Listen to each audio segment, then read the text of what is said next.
Where do you want to go next? If you'd like to see Liyue's tourist spots, I have a few references.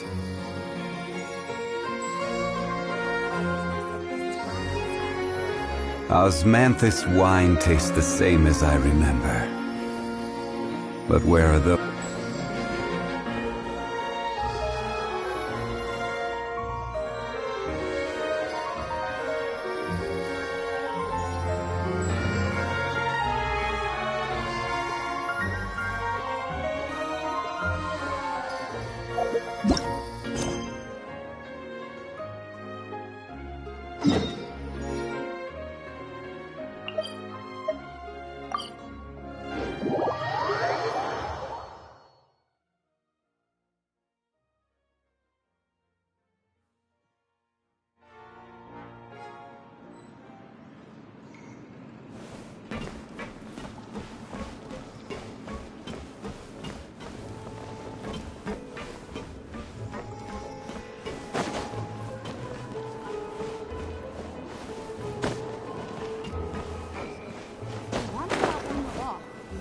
How it works. Yep, here's the room, and it's empty and waiting for us as promised. Navia is such a good person. Now that the serial disappearances case has been solved, no one's going to come after us for anything. Even without Silver standing guard, we can just completely relax. Why don't we stay and rest up here for a while? Even machines in Fontaine need to stop and recharge now and then. Oh, come on! This place isn't that bad. Besides, how often do we get to stay in an actual base? Oh, fine. Remember that detective story Paimon read before? Well, the author is about to release a new book, so Paimon wanted to buy it as soon as it came out and have a quiet place to read it. Then it's agreed. Come on, let's get some sleep. We'll need to be up first thing in the morning to get in line and buy a copy.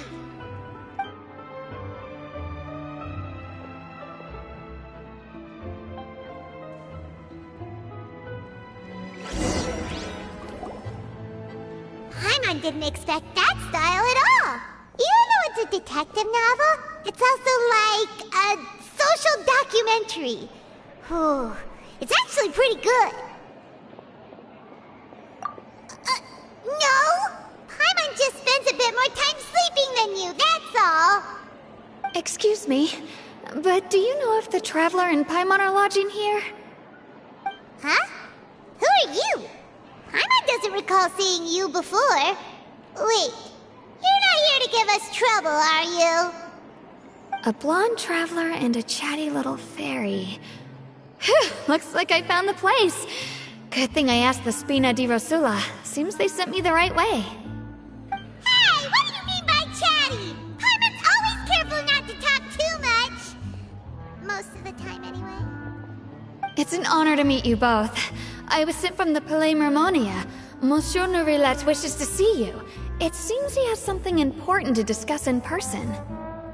Nourillet? He wants to see us again already? Huh.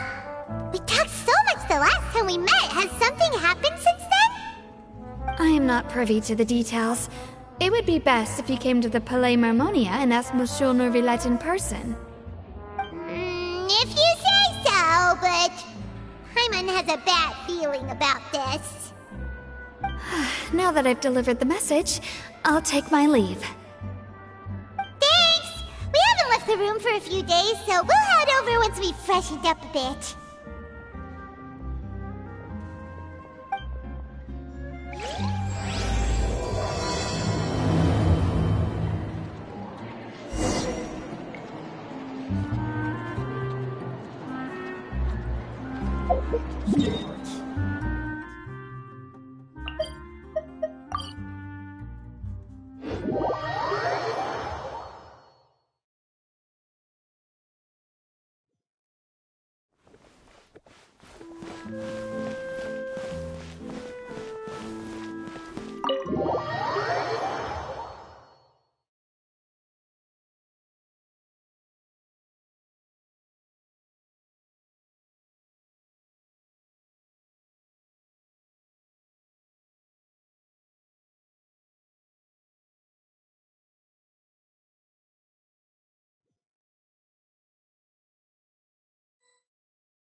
You daydreaming or thinking something over?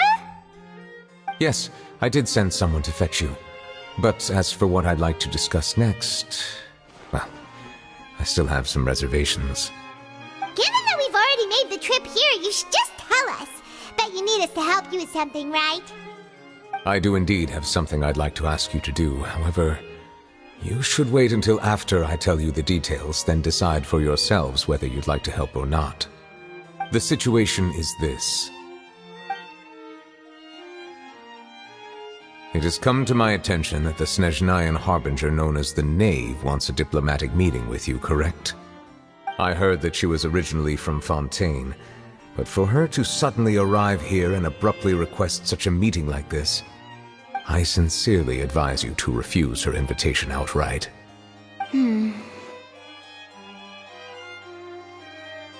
I'm sure you're aware that her purpose is most likely related to Child's recent predicament.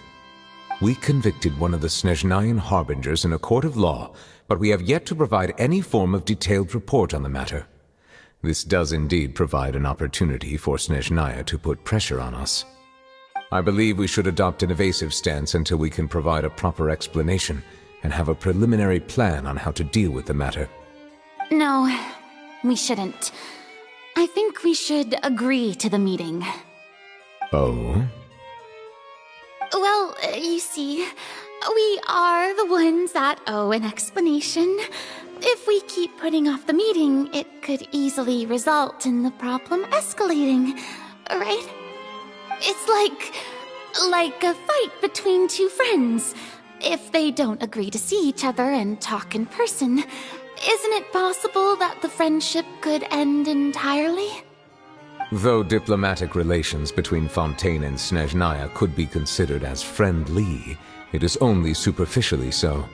You wouldn't go so far as to say that our nations are friends, as you did in your example. It was just an analogy. An analogy, okay? Moreover, even if we were to talk in person, if we don't have sufficient information prepared, it is quite possible the result wouldn't be restored relations, but a complete falling out. I don't think we should overthink those possibilities yet. Even if the logic of the divine is not immediately apparent, its wisdom will only be revealed with time. Besides, you'll be at the meeting. If any problems do pop up, you'll have no problem navigating them. I must clarify that interacting and communicating with people outside of court is not my cup of tea. It seems you think too much of me. But more importantly, when did I agree to join the meeting with you? You mean you won't come? No, that won't do. I can't go to the meeting alone. You have to accompany me. I must take you with me. Lady Farina, could there be something else regarding this matter that is being kept from me? No, not at all. Look, I am the Hydro Archon of Fontaine, Focalor, the god of justice who is loved and adored by many. So I only hope that justice will be served in this matter. Don't overthink it. I'll go find someone to arrange the meeting.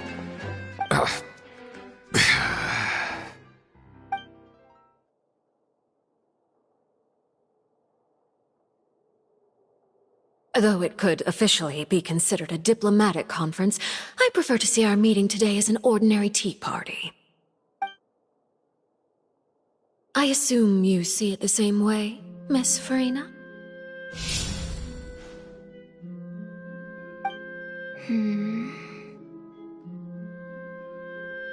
Lady Farina? Yes, that's right. Just like you said, a tea party. I should thank you for providing the pastries. They look delectable.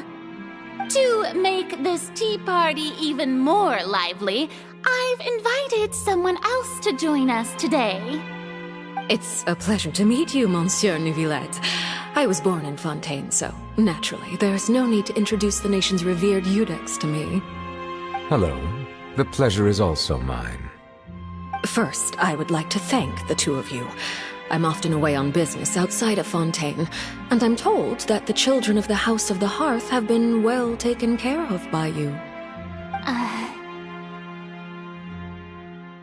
Oh, I'm not referring to when my children, Linny and Lynette, were falsely accused by you. Please don't misunderstand. The children of the House of the Hearth are often misunderstood, perhaps due to the reputation of the Fatui. There's no getting around that. All I meant to say is that Fontaine has been stable in recent years. The people are well off and the children lead happy, fulfilled lives. That is something truly worth cherishing, and no one wishes to disrupt such peace. Now then, you have come regarding the matter of child, correct? Well, yes. It appears the ever-busy Iudex Neuvillette doesn't wish to waste time with diplomatic pleasantries, and hopes that we can get straight to the point of our talk. Yes, as you surmised, understanding child's situation is indeed one of the goals of this trip. As we are both diplomats from Snezhnaya as well as Fatui harbingers, Child and I have always been colleagues. Were anything to happen in Fontaine, each of us would serve as the other's attorney to resolve the issue. So now, in my capacity as his attorney, I request that Child be turned over to Snezhnaya. We have a responsibility to cooperate with Fontaine and resolve what has happened to him together. The rules governing attorneys only apply before a trial has concluded. Since a verdict has already been rendered, we see the case as settled.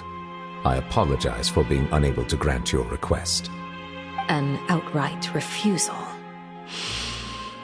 Very well. I respect all the rules of Fontaine's courts, just as I respect you as Chief Justice. Okay, why don't we back up a step? You don't need to transfer Child to us. I only request to enter the fortress of Meripede to see Child and confirm his condition.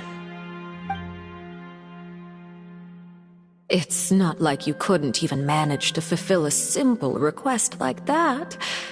Right, Miss Farina? About that.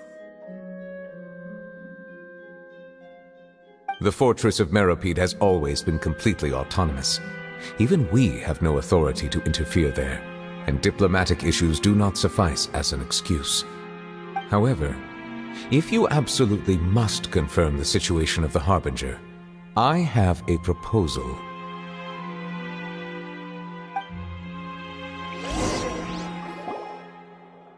The knave showed up already?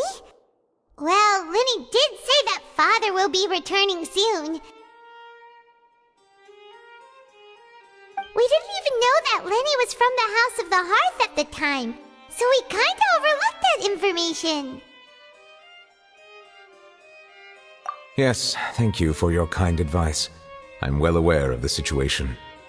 I also noticed that Lady Farina acts a little odd and unnatural whenever I bring up matters related to the knave.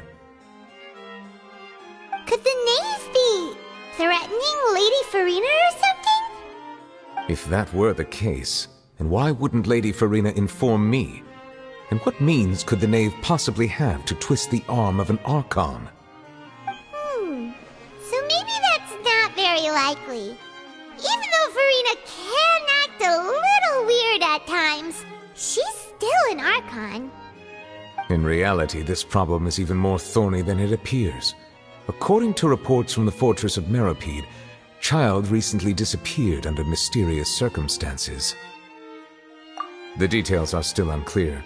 We cannot rule out an escape, but there have also been no reports of him outside of the fortress of Meripede. Special guards oversee the fortress, and its internal systems are extensive. Combined with the special characteristics of the surrounding terrain, an escape should not be possible. I suspect that there's something else behind Child's disappearance. I was only willing to share this information with you because you are friends of Child, and it is my duty to see justice done. So this is what you wanted to see us about before. Yes. I would like you to go to the fortress of Meripede and investigate Child's disappearance. This was my proposal during our meeting with the knave. Rather than allowing her to intervene, I offered to send someone to find out about Child's situation and report back to her in detail. The knave did not seem satisfied by my proposal, but she still agreed to go along with it for the time being. Her words were, "We will talk more once we have that report." So that means we bought ourselves some time. Firstly, you're already acquainted with Child. Your eyes may discern relevant details there that others would miss. And secondly, is the consideration of the unique nature of the Fortress of Meripede. Isn't it just Fontaine's prison? I would not define it so crudely. The Fortress of Meripede is not affiliated with the court system of Fontaine on paper. It has always existed as an autonomous entity. Early in Fontaine's history, criminals were punished with exile, not imprisonment. Even today, sentences against convicted criminals still include exile, just as before. The Fortress of Meripede may seem like a prison, but it should in fact be regarded as a gathering place for exiles. All we do is dispatch guards to keep watch and help maintain security, but we have no right to get involved with any other matters. Although I do have a personal relationship with the administrator there, neither myself nor the courts have the right to be directly involved with the investigation, no matter how serious the grounds. Oh, Paimon gets it now. That's why you need us to conduct our own investigation as a third party, right? Correct. I will arrange false charges against you so that you may secretly investigate inside the fortress during your detention. This will save us a lot of unnecessary trouble. So, are you two willing to accept my proposal? Yeah, no matter how you look at it, it seems we're the best choice. Alright, we hereby accept this difficult task. Reluctantly. You two have my sincere thanks. This matter is of critical importance to Fontaine's current situation. Also, I hope that both of you can keep this operation a secret. We will rendezvous at the Fortress of Meripede's entrance on Erinius once you've prepared yourselves. I will arrange for someone to take you inside. Prepared ourselves? Is there something we need to prepare? Perhaps you could enjoy a good meal and have a nice bath. I'm afraid that living conditions inside the fortress are nothing like those on the outside world. Oh, right! Even though we'll be there on trumped-up charges, we'll be in prison for real. On second thought, is it too late to back out? Please do not worry. Since you are sacrificing both your time and quality of life for the sake of delivering this report, you will be compensated according to the highest standards permitted to legal staff, regardless of the outcome. Now that's more like it! Come on, traveler, let's go eat the best meal we can find! We'll eat so much that we won't need to eat another meal for a whole month! You're a treat! Are you leaving now? In that case, please take this cake as a token of my personal gratitude.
cake was pretty good. But as soon as Paimon remembered that we were about to go to prison, Paimon's stomach suddenly became completely empty. Now that Paimon thinks about it, we've always been super careful ever since we arrived in Fontaine. Just to avoid breaking any strange laws here. But here we are, about to willingly send ourselves off to the Fortress of Meropide. Maybe this is what they call fate. Let's just try our best to investigate everything quickly once we get there. Paimon doesn't want to stay in prison too long.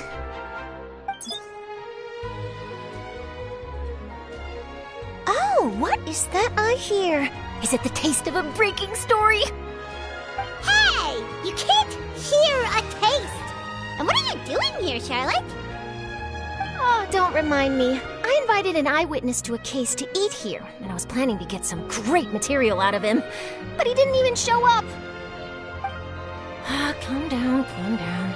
This is nothing new. As a journalist, you should be used to this by now. As long as you can score some juicy tidbits from the Traveler, you might still be able to recover the cost of the meal. You know we can still hear you, Charlotte. Never mind. It's nothing. I just heard you mention the Fortress of Meropide. You didn't commit a crime, did you? Please tell me all about it.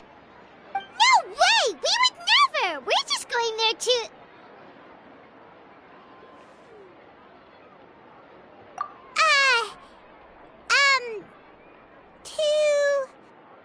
Oh no, Paimon almost forgot that Neuvillette told us to keep it a secret!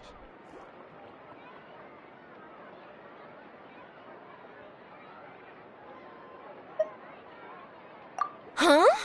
You're being arrested for that? Oh, but now that I think about it, I suppose that's not completely unreasonable.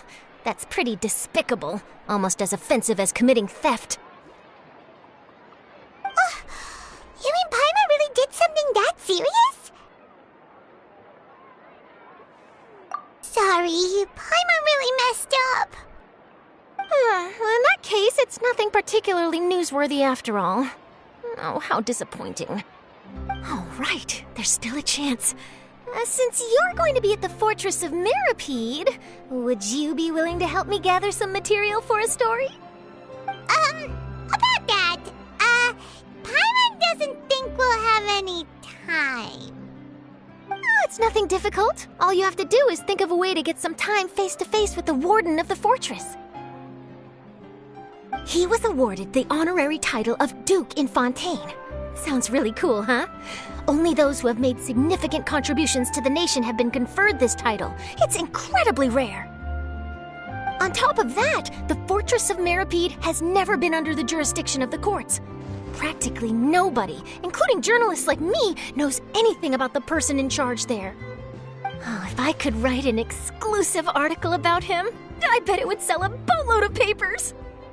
You make it sound easy, but it really depends. Of course, I wouldn't ask you to do it for free, so this meal is on me. All right, you got a deal. We'll do anything you want. Then it's settled. The food should be here any second, right? Huh? Wait, just how much did you order?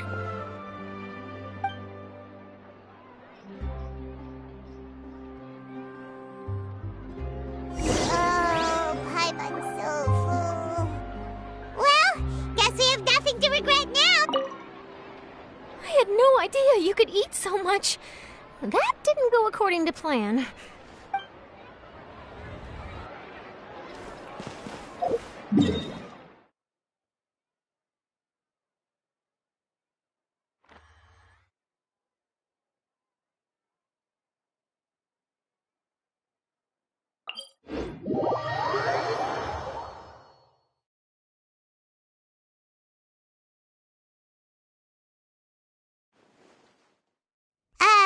Wait. Paimon just said something really ominous, didn't she?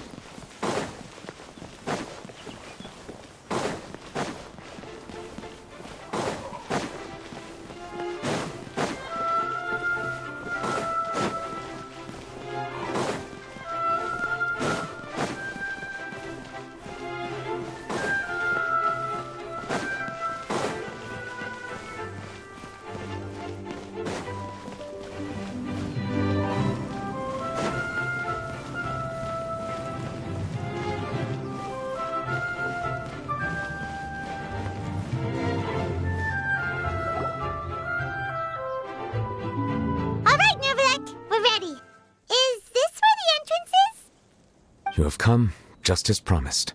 Yes, this is the one and only entrance to the fortress of Meripede from Irenaeus. Careful. You may want to step back a bit. Whoa! So you have to go down from here? Is the prison underwater? Utilizing both the barrier of the water as well as the fear humans have of the depths, the fortress of Meripede is naturally the perfect place to confine and guard criminals. But do not worry. It is not nearly as frightening inside as you may think. You will see for yourselves once you are down there. Paimon hopes you're right. Don't know about you, but just thinking about being at the bottom of the sea like that gives Paimon the heebie-jeebies. Oh, and there's one more thing. I mentioned that I have had personal dealings with the administrator of the fortress, Wriothesley. He's a very shrewd fellow. Yeah, we heard about him too. He's that Duke, right? Correct. He is the highest-ranking manager of the underwater prison. Even though you are going there to investigate at my behest, it would behoove you to avoid any confrontation with him or any of his subordinates. The Duke rarely ever leaves the fortress of Meripede, but that does not mean he is not privy to all that is happening inside and outside the fortress. He is quiet, but not unaware, so please bear that in mind. All right, that's about all the time that we have to talk privately. I'm counting on you two. Don't worry, we won't let you down. Good. Madeline! I'm here, Monsieur Nervalet. These two are the newest convicts, I presume? Don't worry, they won't escape on my watch. Like we would try. Please follow me, you two. I'll process your paperwork for entering the fortress of Meripede.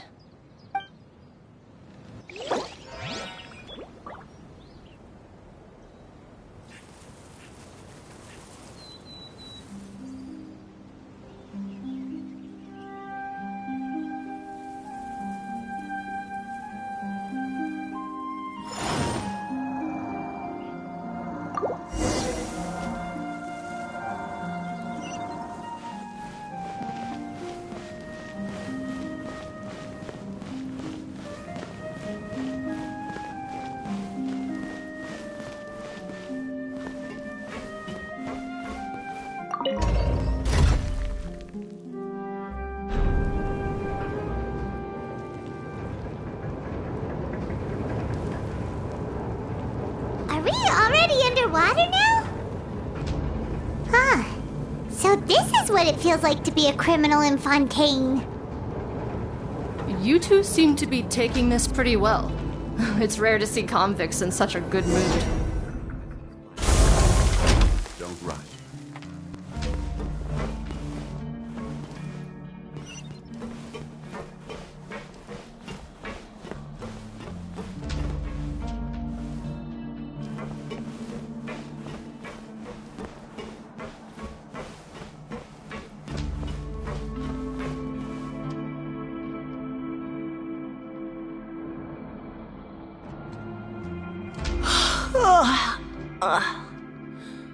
Oh, it's you, Madeline. Why'd they make you make the trip down here today? Monsieur Nervalet personally requested I escort these two convicts. I suppose he was concerned others might not be up to the task. Well now, aren't you the lucky one? Must be nice to be on good terms with the big shots like the Chief Justice. The only people I get to see every day are the new inmates. Well, have you tried service with a smile? Who knows, it might help your professional reputation. Yeah, right. As if. Every criminal comes through here looking miserable. How can I smile with such a toxic work environment? And even if I did smile at them, the convicts would probably just think that I'm some freak getting some kind of twisted enjoyment from their pain. Oh, she's got a point. Well, I've finished transferring you. You two will register here, and Marette will guide you through the remaining procedures. Yep, I'll take it from here. You head on back to that bright and sunny world above.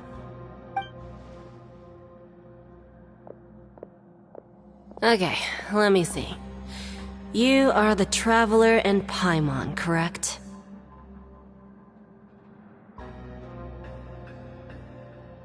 That would be us! Let me confirm your charges and sentence. Let's see. You two are charged with eating a cake specially prepared for the Archon by a Snezhnayan envoy without the Archon's permission, thereby incapacitating the political center of Fontaine for a brief period. Sentence: 45 days? Huh? Wait, you mean the cake that Nervalet gave us was... Just looking at the charges, it seems you two are capable of causing some serious trouble. And considering how fond Lady Furina is of sweets, this crime is tantamount to trying to assassinate the Hydro Archon herself. Now I've seen everything. Anyway, we still need to finish processing you before you can enter the Fortress of Meripede. Please stand in front of the board over there. I'll take your mugshots with my camera. Oh, all right. But be sure to catch Paimon's good side.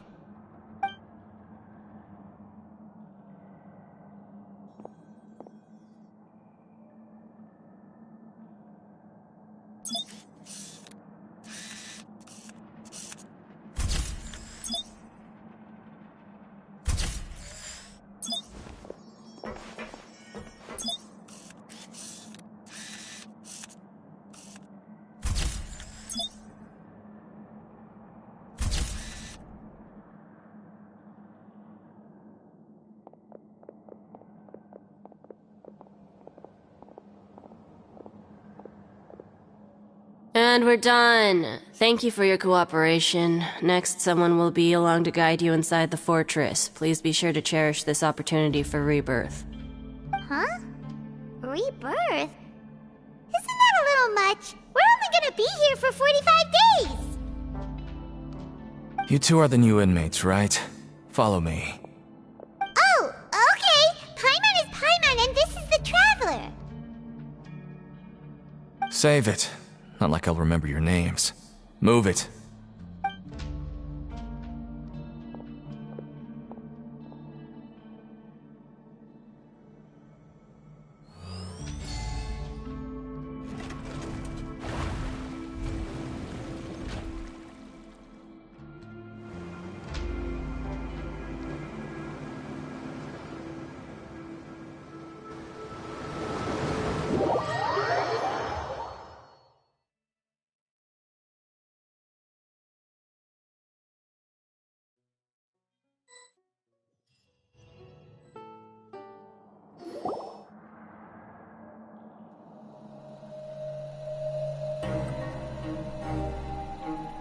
So, are you one of the guards here?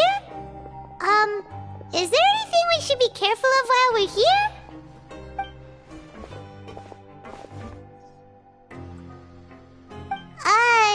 Did Paimon already ask something she wasn't supposed to?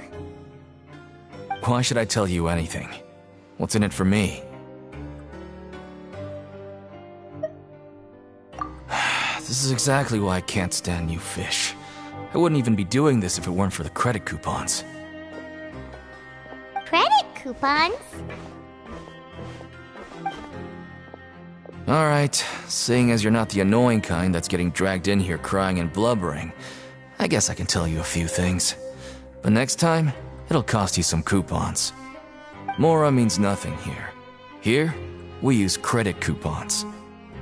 Coupons can get you almost anything in the Fortress of Meripede. Desires? Fulfilled. You want power? No problem. Coupons can even change fate itself. So, credit coupons are a currency that can only be used here? It's not as simple as that. Like Moret said, everyone gets a chance at rebirth. No matter how much money or power you had before, it means nothing once you set foot inside the Fortress of Meripede. You have to start over and earn your coupons. Everyone starts from the same place, and you have a chance at a new, less terrible life. I guess that's the real purpose of the coupons. They symbolize true fairness and true justice. And this is also exactly why so many criminals choose not to return to the outside world, even after they've served their sentence. Oh, so that's what the Fortress of Meripede is like. Huh. Paimon was under the impression that it'd be more like a prison. It certainly ain't all sunshine and roses here, but it's also not the worst place to be. You'd better take a good look at the scenery now. It'll be the last chance you get for a while. After being away from the sunlight for so long, even the terrifying depths of the sea start to feel like home. It just stops feeling oppressive, you know? Oh, I'm actually an inmate like you two. Welcoming newcomers is a job I've picked up to earn some extra coupons.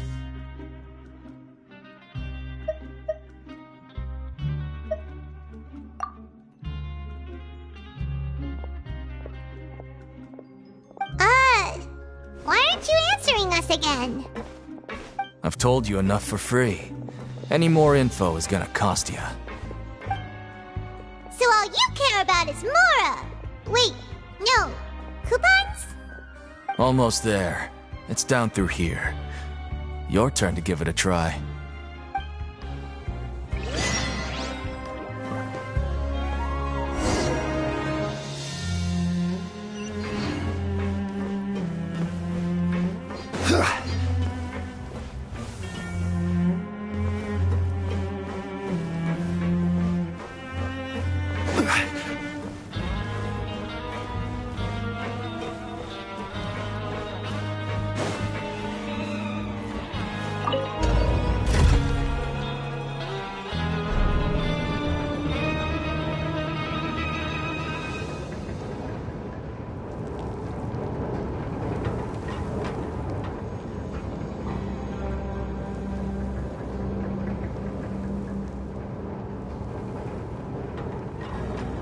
Osmanthus wine tastes the same. So, we're going even deeper now? Just how deep down are we? It's like a metaphor for your previous life, isn't it? Our lives weren't that bad.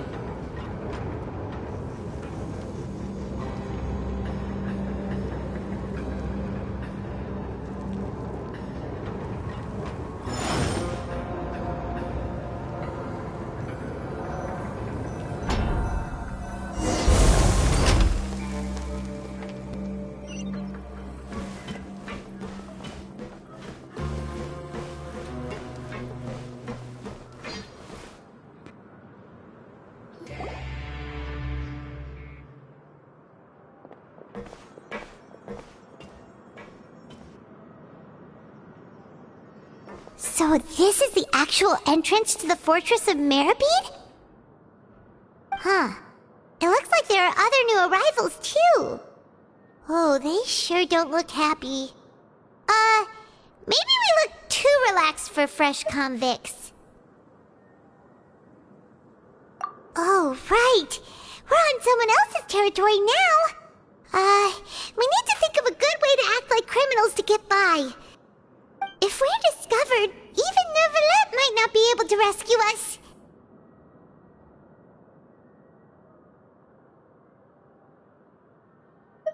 Hey!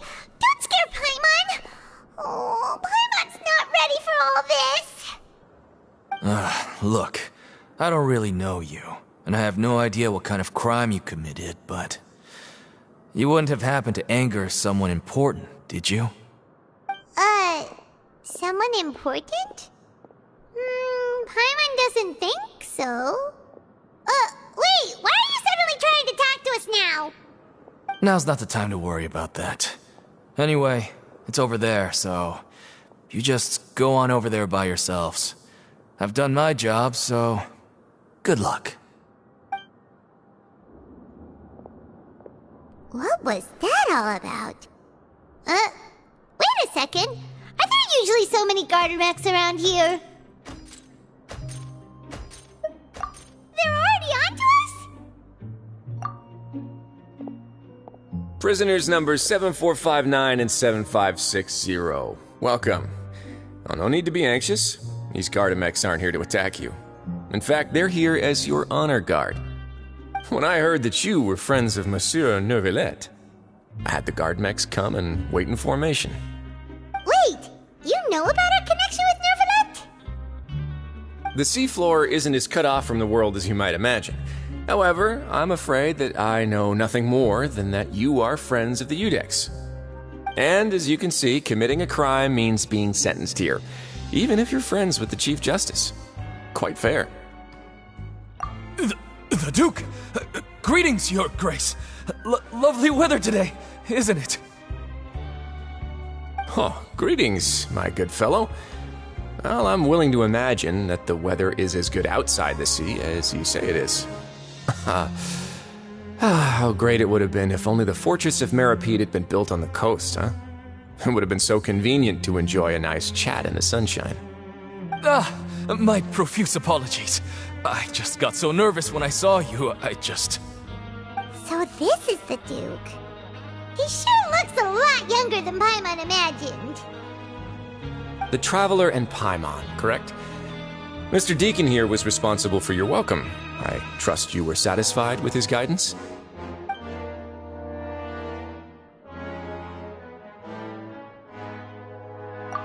Ah, I see. In that case, I regret to announce that Deacon here has just missed the best opportunity in his prison career to be promoted. I admit that I was only thinking about the coupons. I'm sorry to have disappointed you, Your Grace. I once hoped for a chance to do some higher-level work. I had no idea you two were big shots who were worthy of speaking with His Grace. Losing out on such a big opportunity because I couldn't see past my own nose. Plenty of time ahead, Deacon. There'll be more opportunities. Well, I believe that concludes the introductions. We've already taken enough time here. Deacon, if you would. Yes, Your Grace. I'll take my leave now.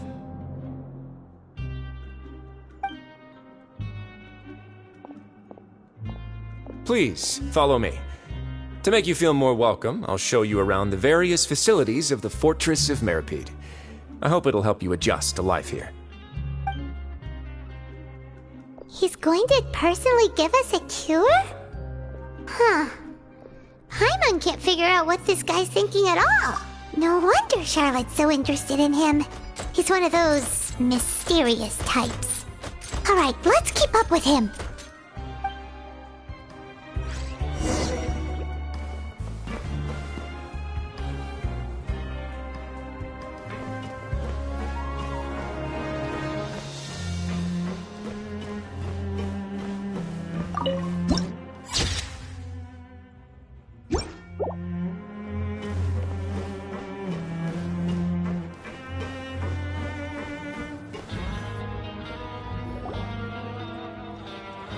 There's no need to be so reserved. The label of criminal is nothing but one of many identities, and being criminally inclined here at the fortress is just one of many ways to survive. Is it really okay for the warden to think like that? We're real criminals, you know. What if we're too difficult to handle? Well, then maybe you'll be able to carve out a name and a place for yourselves in this underwater world, But before you go in swinging, please remember that in the Fortress of Meripede, it's better to not cause trouble for yourself or for the guards. Now, we've arrived at a very important place, the Coupon Cafeteria. You can come here and claim one welfare meal each day. Welfare meal? You mean it doesn't cost anything? That's right. Criminals are essential to fortress operations, so we must guarantee that they at least have the basic means to survive. But that's not how it was.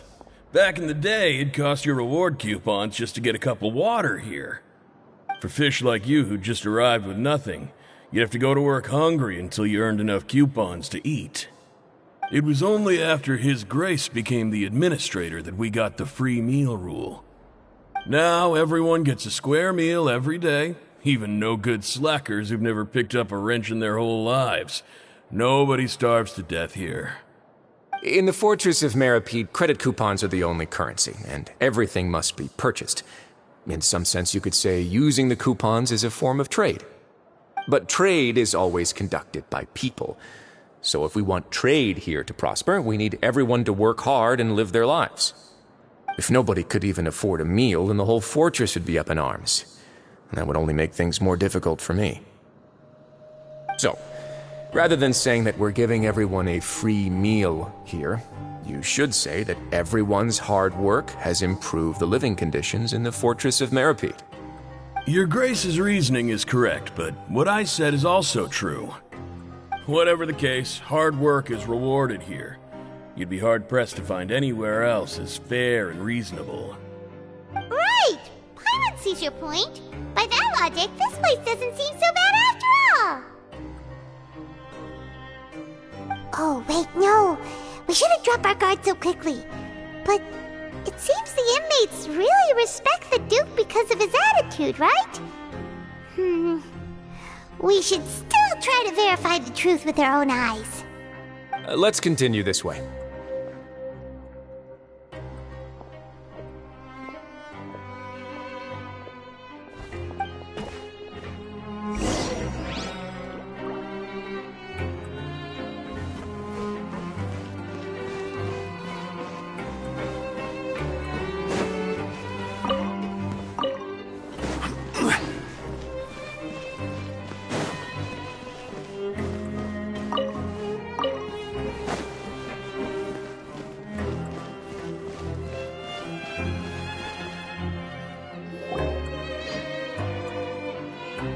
This place is known as the Pancration Ring. Sometimes we have criminals who have more energy than they know what to do with. Their daily work alone isn't enough of an outlet for them. So, instead of leaving them to their own devices, we've provided them with this dedicated venue. This way, nobody will get involved unless they want to be. Pancration matches? And you can earn extra coupons? Oh, what do you think, Traveler? Interested?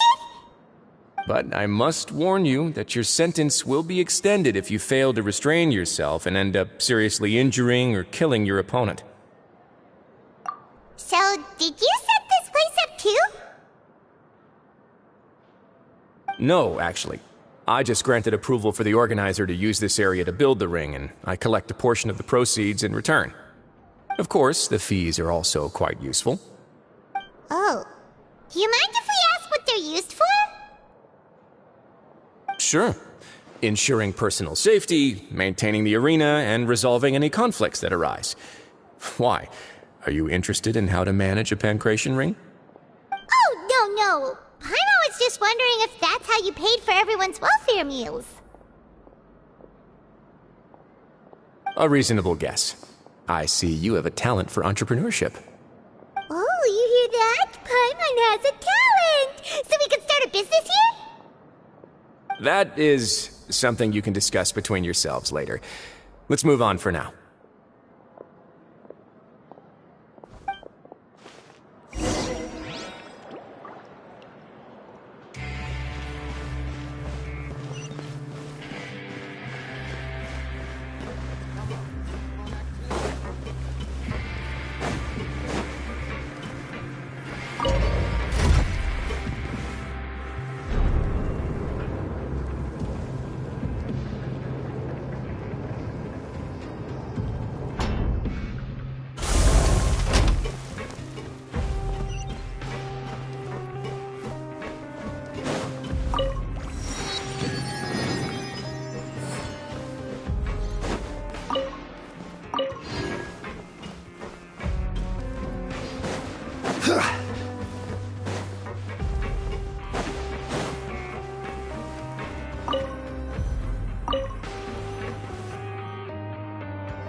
Your Grace.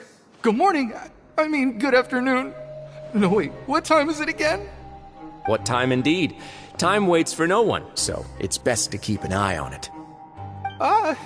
My apologies, Your Grace. Jeez, that guy's so nervous he almost forgot to breathe. Sorry, forgive my manners.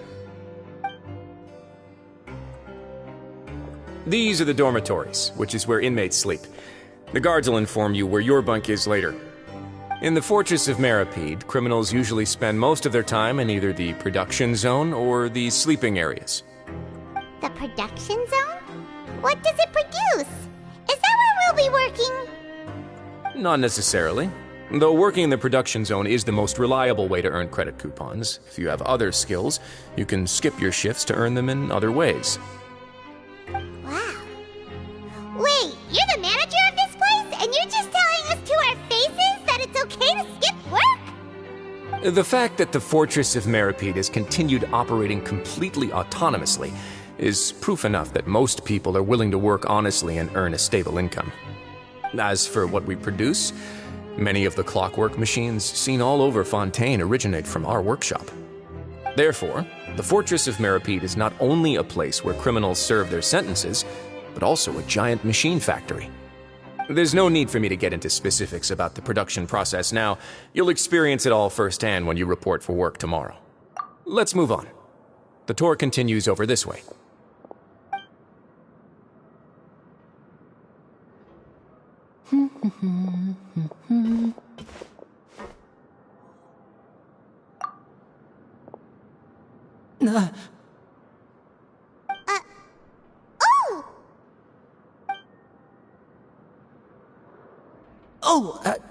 You really scared me there. I didn't expect to see you here, Your Grace. I thought maybe I was so tired from work that I was starting to see things. The only thing you should be seeing is the work in front of you. Stay focused and keep up the pace. Oh? Is something the matter? It's nothing. Paimon's just worried about how hard we'll have to work tomorrow.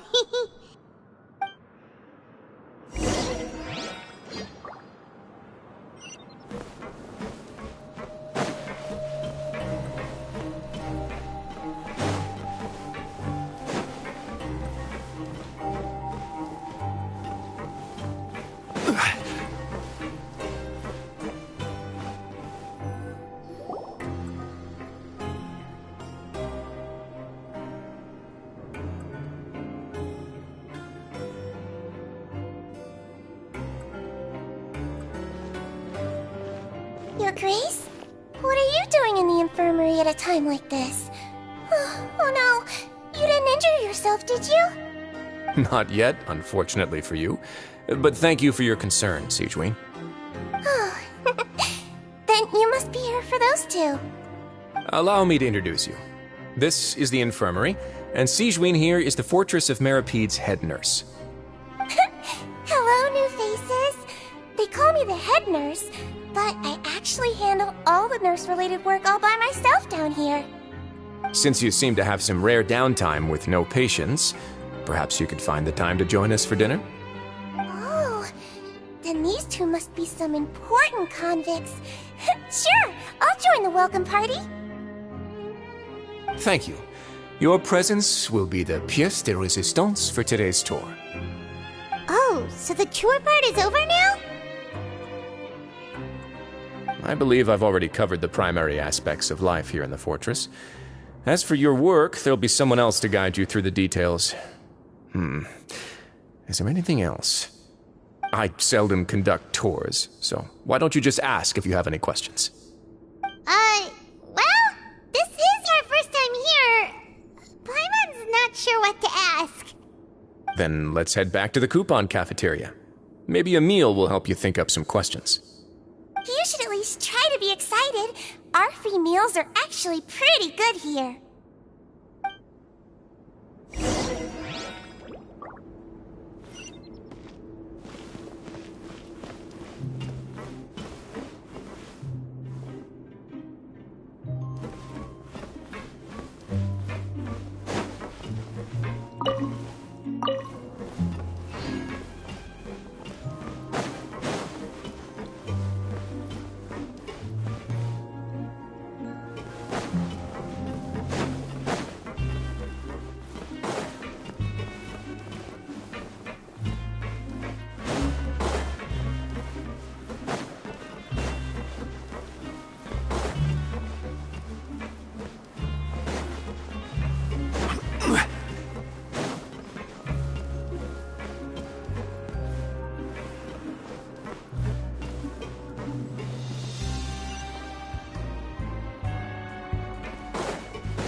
What do you think of the food?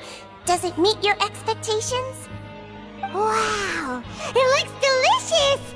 Neverlet made it sound like living conditions in the Fortress of Meripede wasn't very good. Who would have guessed that criminals get to eat tasty food like this every day?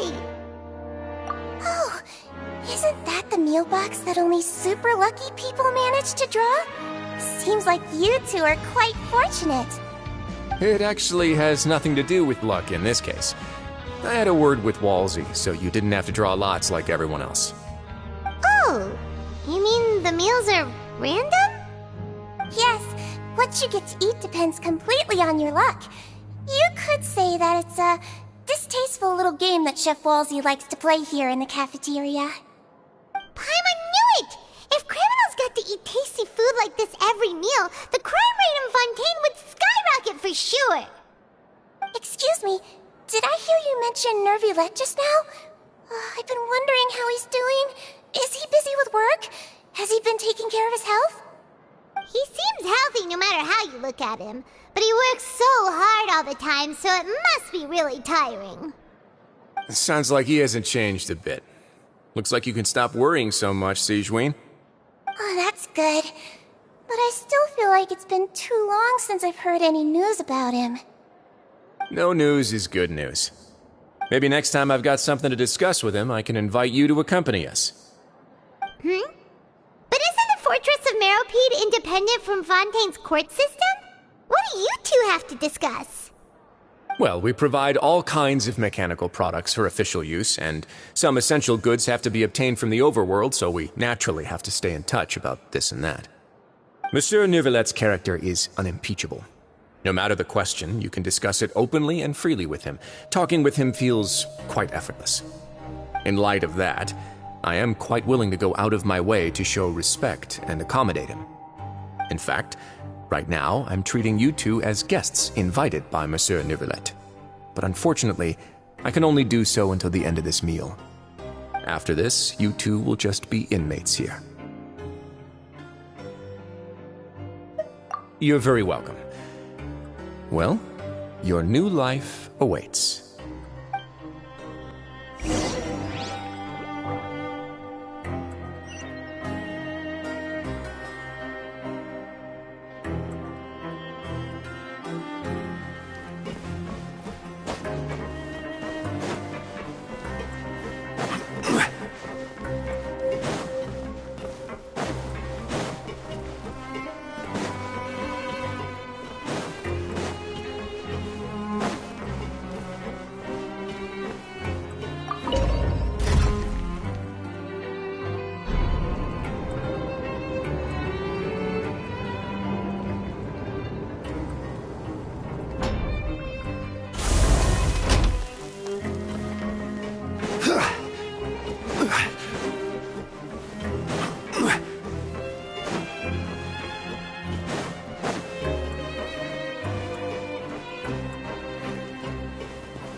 The Traveler and Paimon, right? Listen up.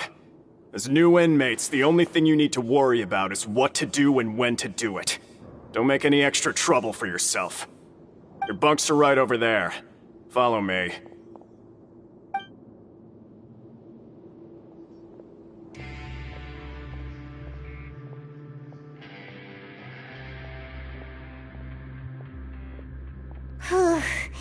So this is where we'll be sleeping from now on. Oh, Paimon can't believe this! The days of staying home and reading detective stories are like a dream now.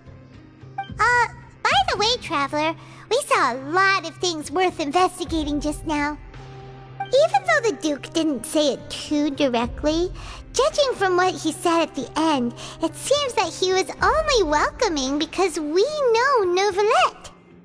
We are criminals, and Paimon did eat that cake, but we're actually here to help Neuvillette.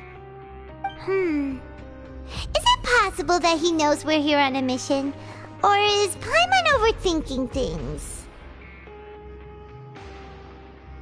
Yeah, Paimon thinks so too. He probably knew why we came here from the very beginning and intentionally wanted to send us a message. Maybe something like, "Hey, I have my eyes on you, so don't try anything funny."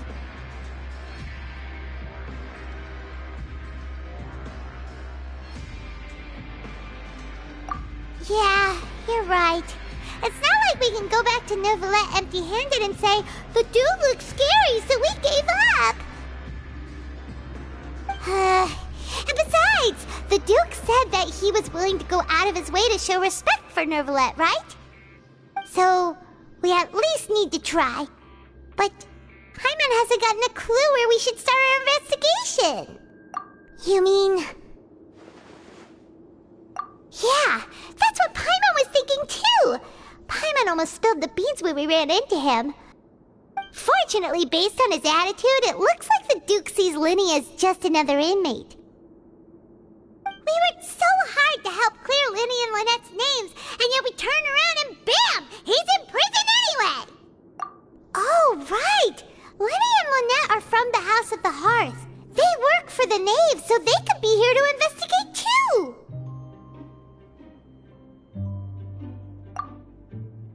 Huh? Oh, it's a card! Paimon didn't notice it earlier.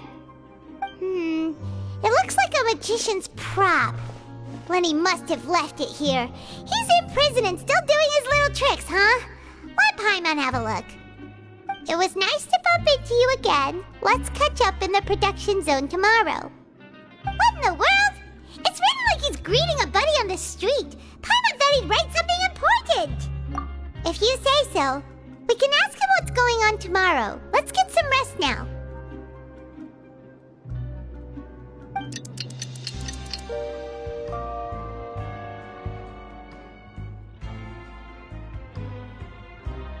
Hey, you're finally awake! Well, it's Paimon's first day as a prisoner. Last night, Paimon dreamed about getting interrogated by the guards until Paimon told them everything, and then Paimon woke up. Hey, come on! It's just a dream, okay? Paimon wouldn't really squeal. Maybe. Hey, lazy bones! What are you still doing here? If you don't want to starve, then get yourselves over to the production zone. Sorry! We're going right away!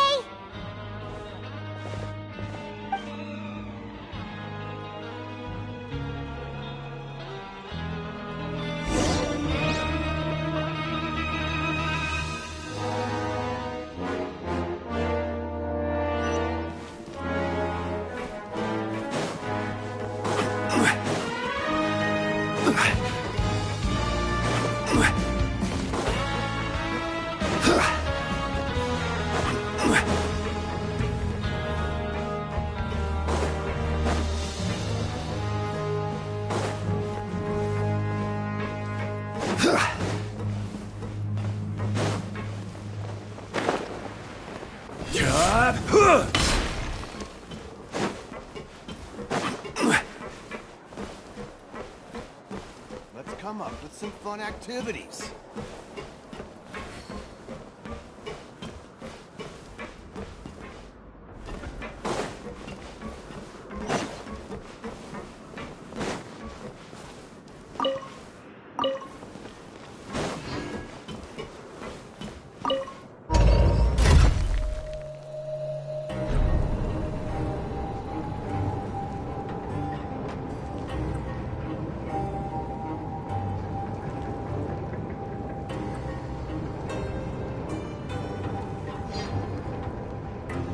Osmanthus wine tastes the same as I remember. But where are those who share the memory?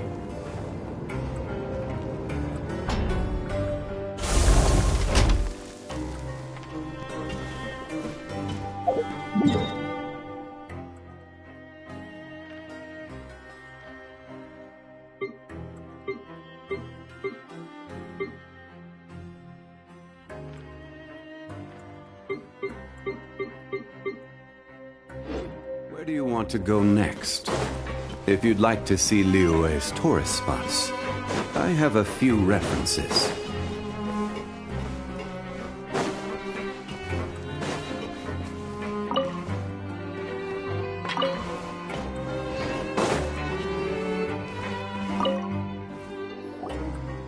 Ah, you must be the catch of the day. Looks like you've got some luck getting assigned this space. Yep, we just arrived yesterday and... Don't interrupt me when I'm speaking! Yes, sir. Listen carefully to my instructions. I don't want any mishaps. Every machine here is worth more than the both of you. Working around these machines can be very dangerous. Do your job well, and you can eat in the cafeteria after your shift. Get sloppy, and you dine in the infirmary. Anyway, the Fortress of Merope doesn't want to lose a single one of its machines. And it also doesn't want to waste the production potential of any inmate. You got that? Got it! Your job is to use the machine over there to process widgets. Watch carefully, and make sure you step on the pedal at the right time. If the machine gets jammed, then give it a little maintenance with your fist. Here, take this. Bring me the processed widgets, and I'll give you some credit coupons in exchange.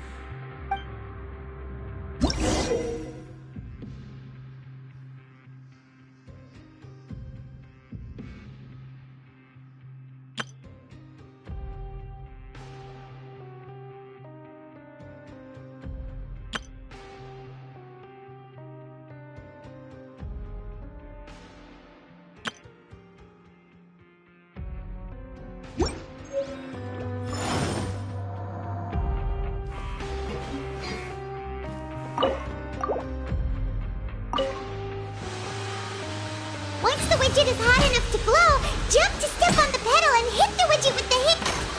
So if the machine gets jammed, you just need to attack it to fix the problem.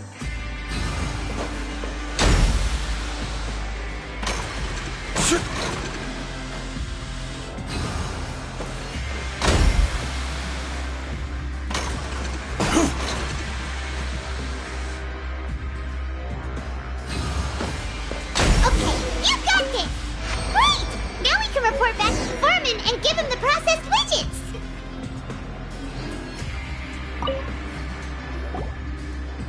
Huh. This one is tolerable. Though, since the processing is done by machine, the product is all pretty much the same anyway. Alright, I'll pass you for now. And we'll count up how many credit coupons you've earned.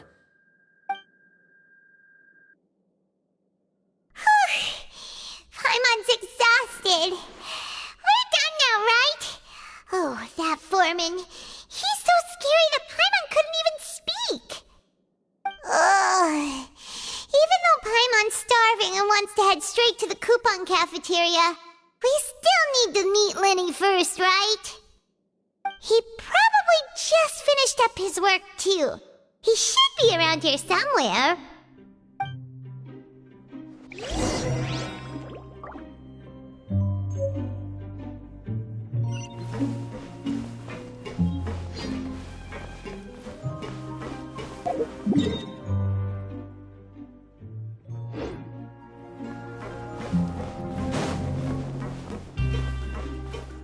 Lenny?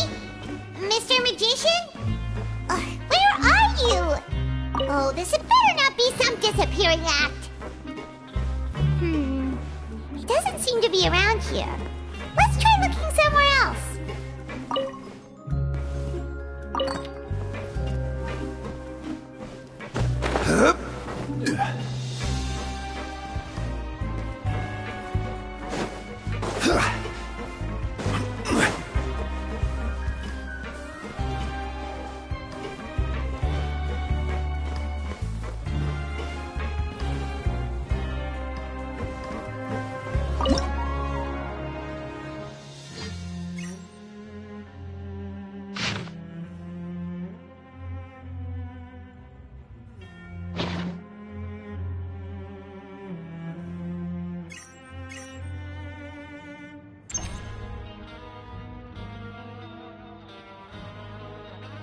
Osmanthus wine tastes the same as I remember. But where are those who share the memory?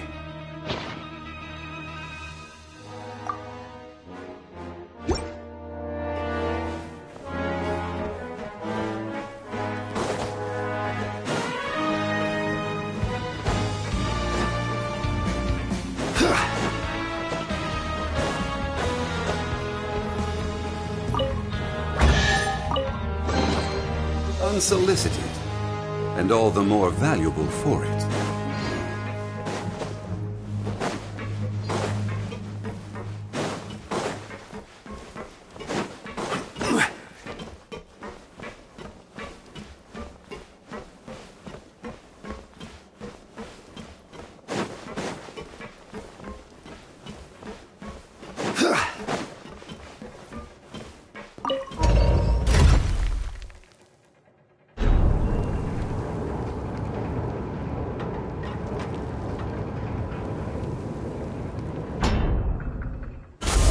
Every journey has its final day.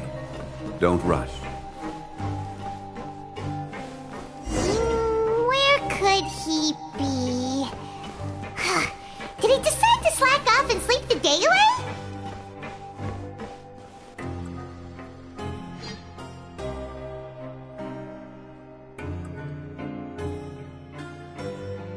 Hey, over here. Oh, you scared Paimon! How did you appear out of nowhere like that? Oh, you scare so easily now? Is there something worrying you these days? You little... The only thing we're worried about was trying to find you. Sorry. Come over here and keep it down.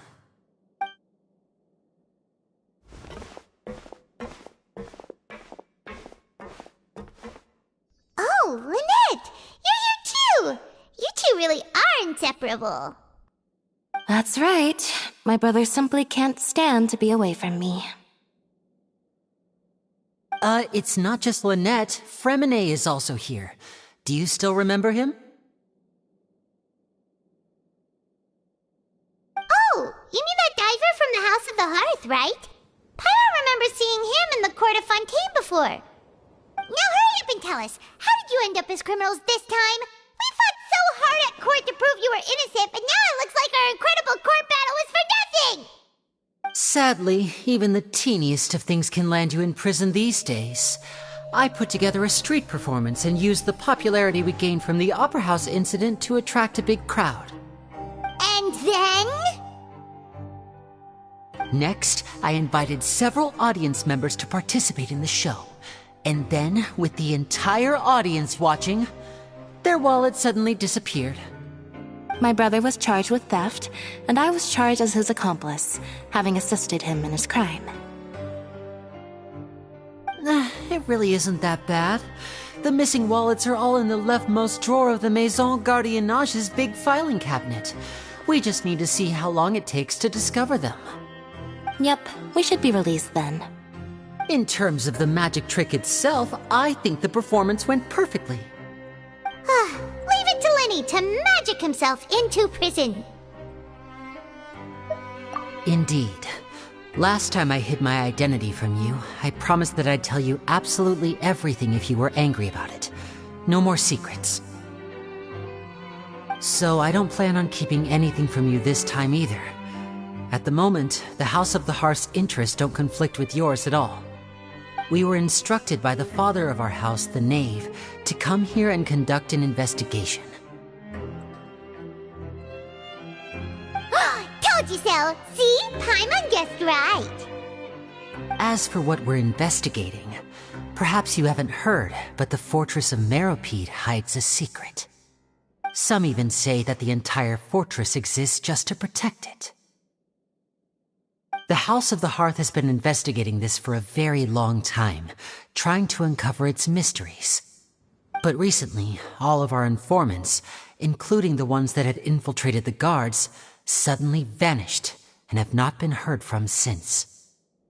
We believe that this is a direct provocation, and it's the reason why we came here.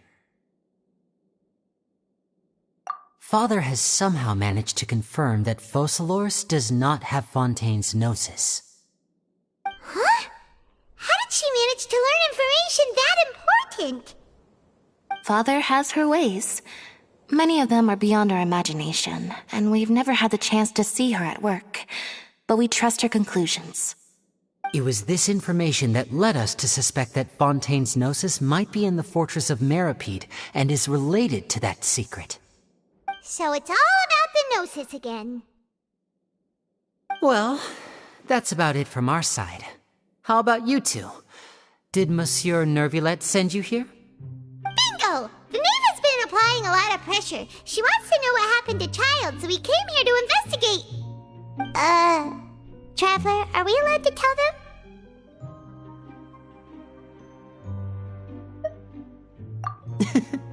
You don't need to worry too much about that. She's just asking for a report on Master Child's predicament as a means of pressuring you. Father used this situation as a pretext to negotiate with two high-ranking officials in the court of Fontaine. She actually just wants to be able to make concessions on this matter for gains elsewhere, almost like a bargaining chip. Sometimes you need an excuse to do things you otherwise couldn't. And a harbinger is more valuable than you might imagine. Of course, it's not a complete farce. If we do manage to find out what happened to Master Child too, then diplomatic relations with Fontaine could improve, and Snezhnaya might even be able to adjust its stance a bit. Is it just Paimon, or does it feel like we're the only ones who actually care about Child's situation? The relationship between the Harbingers must be as bad as ever. I wouldn't go that far. Father just has different standards than we do when it comes to what can be sacrificed for an advantage. By the way, I have a suggestion. Why don't we team up? Even though we have different objectives, we're both here to investigate the fortress of Meripede. It would be more efficient for us to work together. As you know, the House of the Hearth has many reasons to seek the Gnosis, but our highest priority remains resolving the prophesized crisis. You can trust us on that. See, I told you. Is that so? Sure enough, it won't be easy to convince them to cooperate with us. Lenny seems to be thinking pretty hard about something. Of course he is. Lenny has been looking forward to a chance to reach an understanding with you ever since last we met. Or, I should say, we were really looking forward to teaming up with you this time. Lynette, just tell them everything, why don't you? It's okay to open up a little.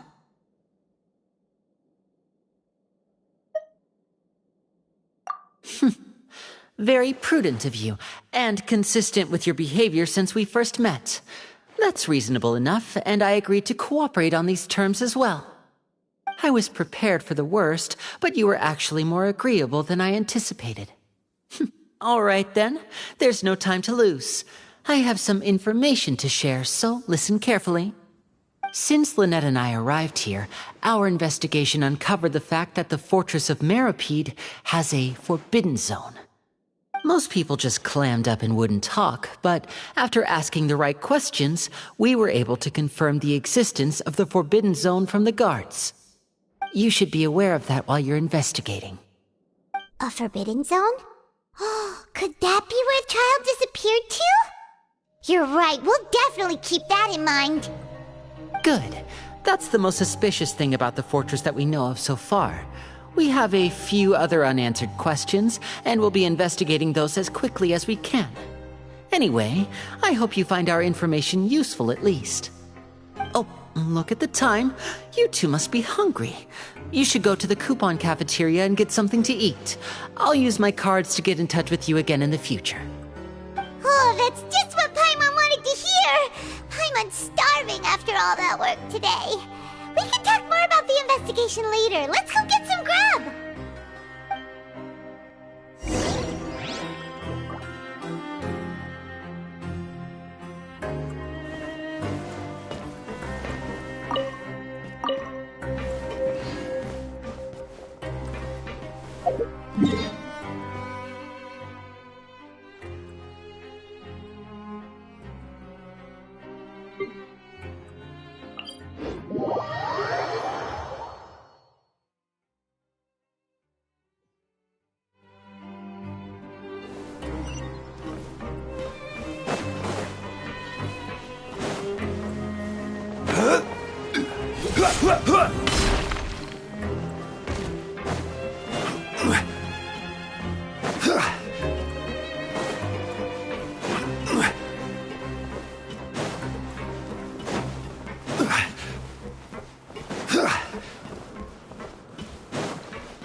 Oh, he wasn't kidding. Today's meal is nowhere near as good as last time.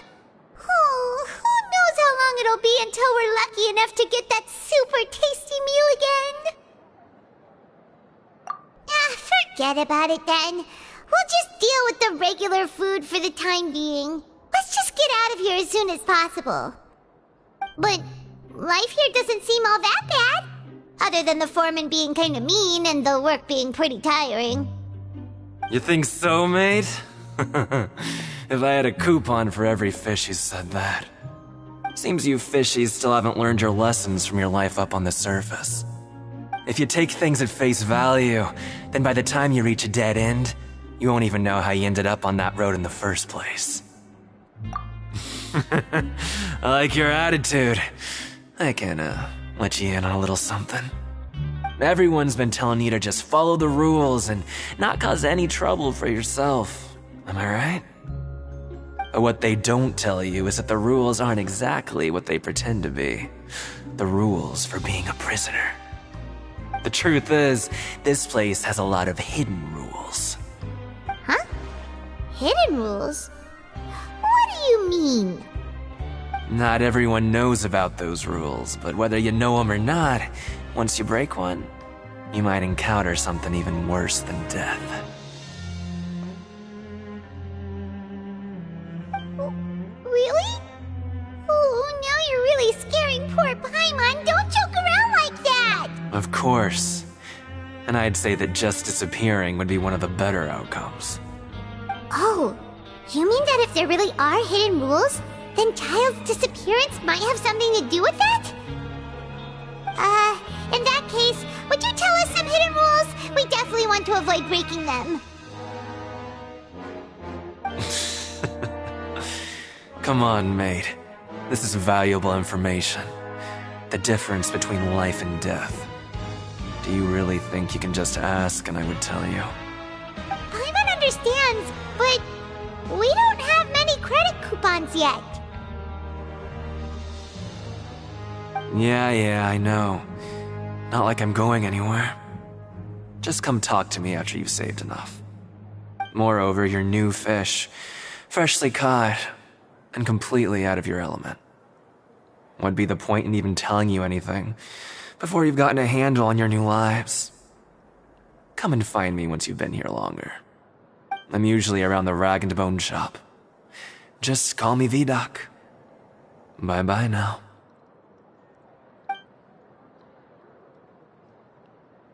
He left. Just like that. Huh. Do you think he's just trying to scare us into buying fake information from him? Yeah. It might be a good place, but like he said, we don't have any coupons and we're still not familiar with this place. Oh, there's nothing we can do about it now. We were so busy talking, we almost forgot to eat. Even if it's not the best, it's probably better while it's warm. Come on, dig in before it gets cold.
confirmed with the guards that our shift is set for every morning, and we're free to do whatever we want all afternoon. But it seems like most of the other inmates choose to continue working through the afternoon to earn more credit coupons. Oh, and they also said that you can use coupons to skip work in the morning and free up your time. They weren't kidding. Credit coupons really can be used to do anything here. Paimon's so tired. And we'll need to wake up and go to work in the morning. Without any credit coupons, it's not like we can really do anything else. Nighty-night, Traveler. Paimon hopes we can keep making progress on our investigation tomorrow.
You seem to have something on your mind.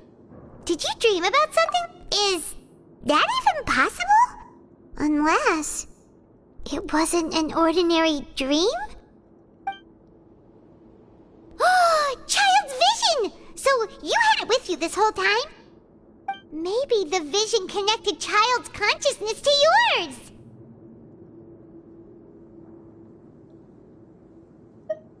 And our investigation has its first major breakthrough! Good thing you brought the vision with you here. So what did you see in the dream? Do you know where Child went? Huh. Okay. Well, hopefully it'll be a bit more helpful in the future. What's more important now is that it's the start of another new day as prisoners. Let's do our best to earn more credit coupons. What's the plan for today? Let's go! It's time to start working. If that guard Fielding catches us skulking about, he's sure to give us an earful.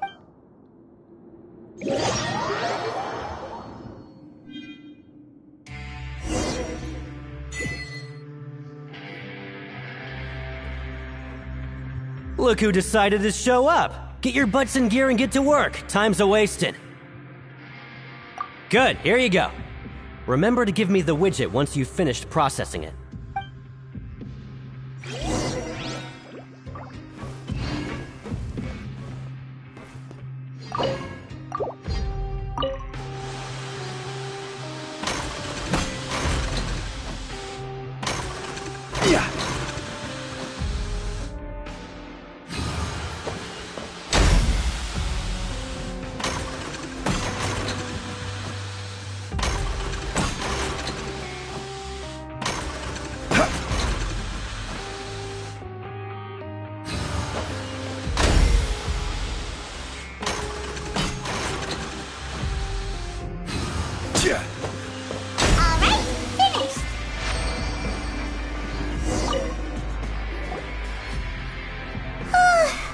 I'm on speed.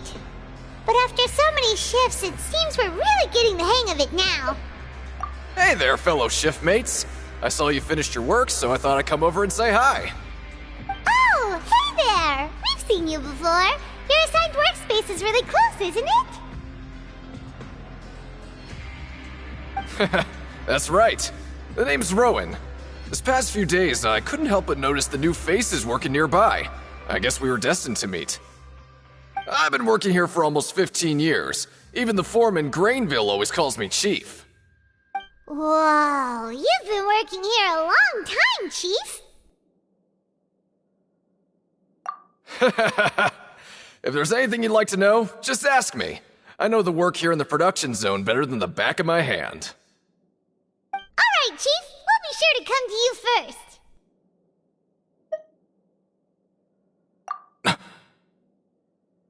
Did you just ask about the rules? Pretty sharp for newcomers. You've already heard about the rules, huh? Who'd you hear it from? Alright. Seeing as I'm the one who came over here, you're already calling me Chief.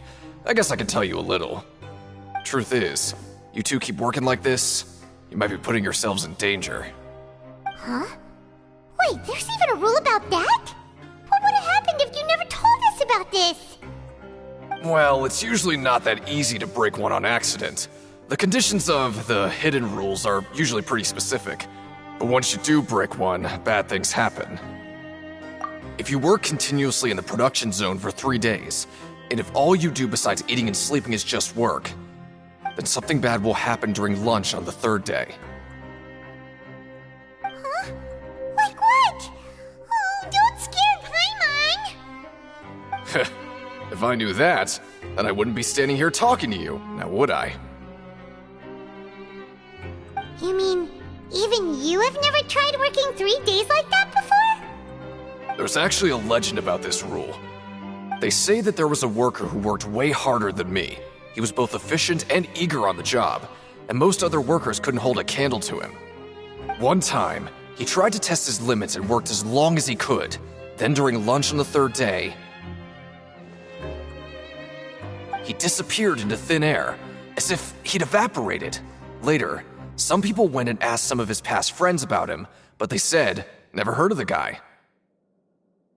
What the? How could that happen? Unfortunately, we were assigned different production zones. I never saw for myself what he looked like. Wait, are you thinking that it was... Huh? Oh? You... Listen, kid. This ain't the kind of thing you should be curious about. Let me tell you, you're better off forgetting about it and looking after yourself. Now I kind of regret ever telling you. Yeah, I agree with Chief here. Do you really want to try? Alright, if you insist.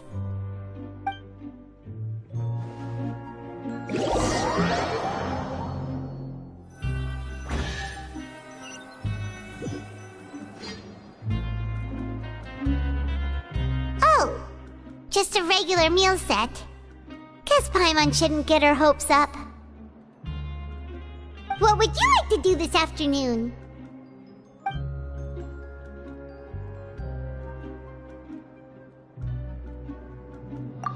Let's go! Credit coupons?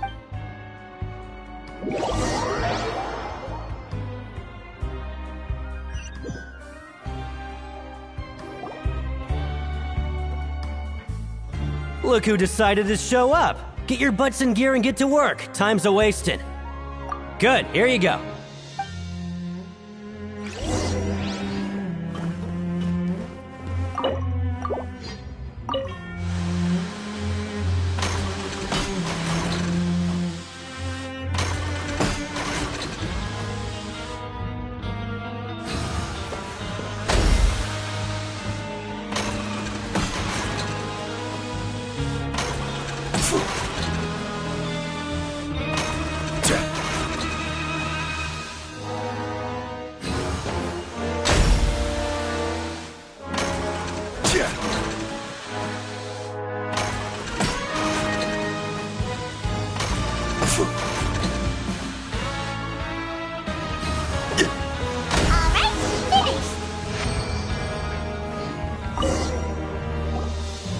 Let me have a look.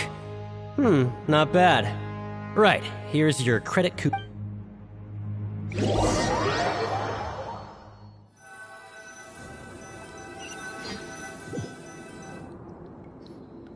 Aw, looks like we won't get a chance to sleep in as long as we're here.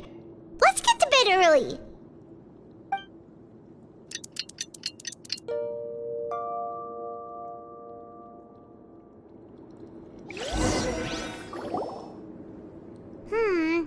Maybe we can make some progress in our investigation today.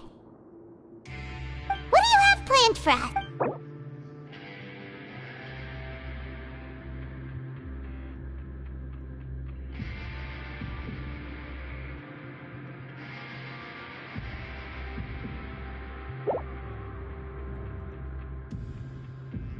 Well, Paimon really hopes the foreman will be in a better...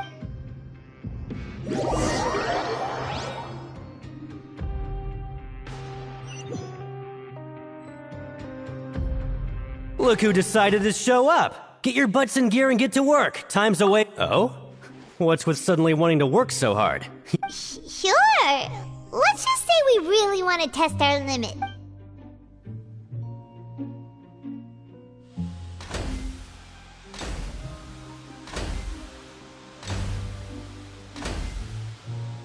Nice! We did well today. Let's keep it up!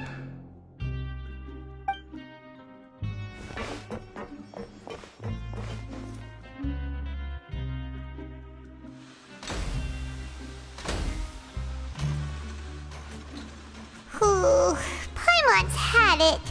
Who knew that processing these widgets would be so tiring?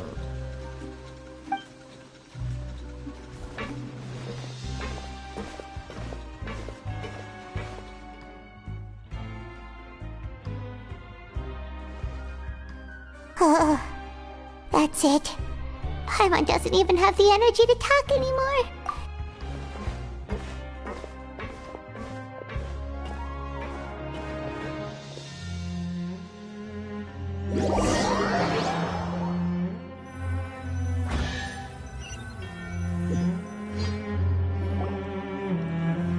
Oh, Paimon's exhausted. It's just work, work, and more work. Paimon's little body can't handle this much longer. Wait a sec. Now that Paimon thinks about it, haven't we been working non-stop for 3 days now? And now it's lunchtime. Oh, Paimon feels a shiver going down her spine. What's going to happen? But it doesn't seem like anything's changed at all. And we made it to the coupon cafeteria safely. Are the so-called hidden rules only a rumor after all? Well, there's no use to just guessing all day. Paimon's stomach has been grumbling the whole time. Let's just eat already. Paimon wonders what we'll get today. Maybe we'll get the super lucky meal. Wait, what? What in the world is this?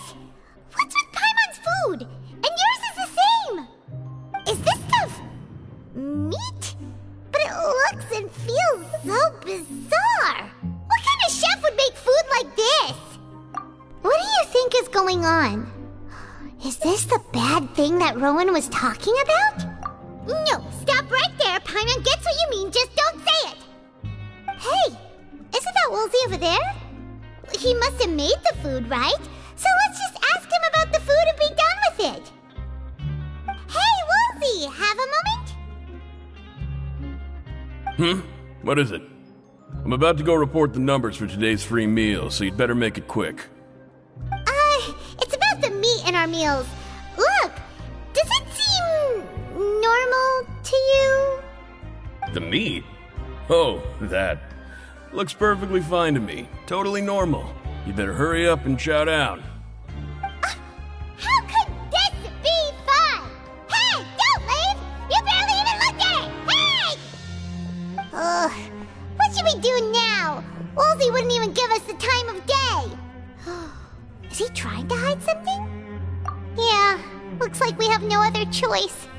Paimon was positively famished a minute ago, but now she's lost her appetite.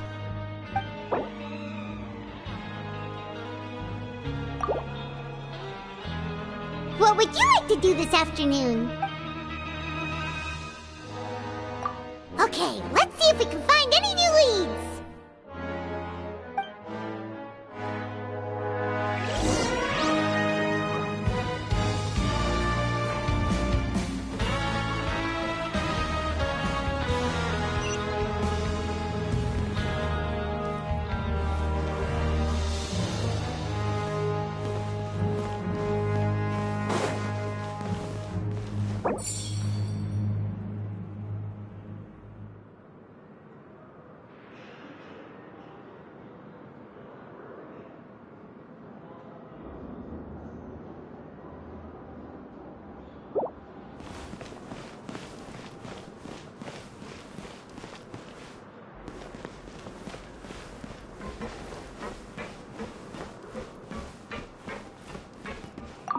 Well, have you gotten used to prison life yet? Shh. Save the questions for now. I don't like to give away information for no reason, you know.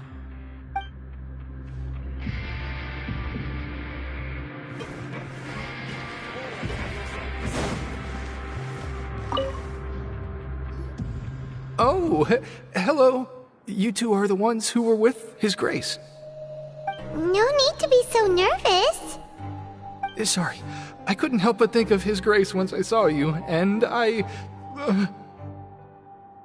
well, it's hard to say. Maybe I am. He's got a very overwhelming presence. It makes me feel like I'm just some insignificant little bug. Wait, seriously? Oh, I'm always indecisive, and I tend to make a mess of things. It's like a reflex. I just instantly start to tense up the moment I see a smart and capable person like His Grace. What? Please, don't say anything like that out loud. How could you possibly think something like that?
Siegewing?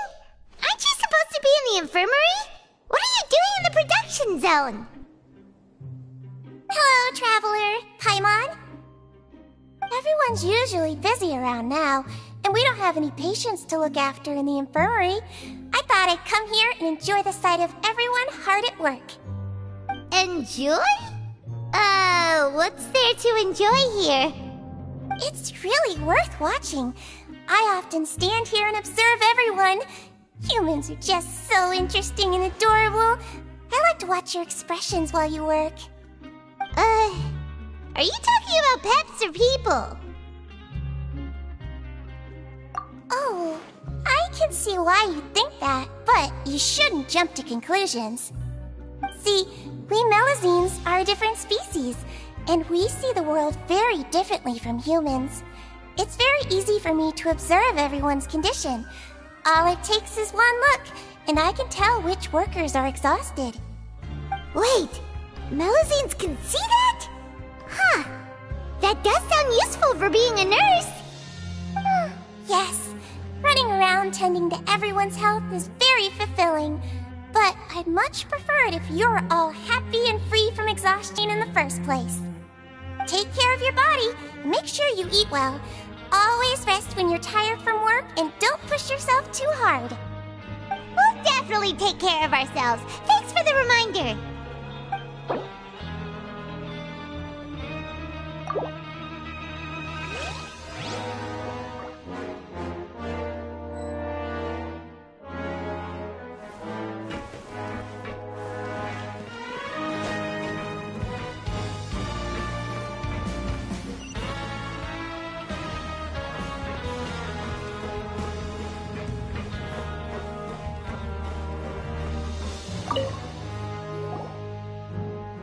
Hey, it's the Traveler and Paimon. No need to tease me, okay? I won't trip on the same step twice. Just like His Grace said, paying attention to every little detail is the key to prosperity. Maybe this is the true meaning of rebirth, not just earning credit coupons.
Rowan? What are you doing here? I was injured a bit just now. Nothing major, I think I just pulled something. Little mishaps like this are unavoidable at work, you know? Huh. Paimon wouldn't have thought someone as experienced as the Chief would still get hurt on the job. I just knew you would say that. This is pretty embarrassing. Where is Siegewein when you need her anyway? The one time I need to make a quick trip to the infirmary. Oh, you mean she wasn't in the infirmary? Yeah. The rumors say that there's never anybody in the infirmary in the half hour before lunch, and nobody knows where Siegewein gets off to.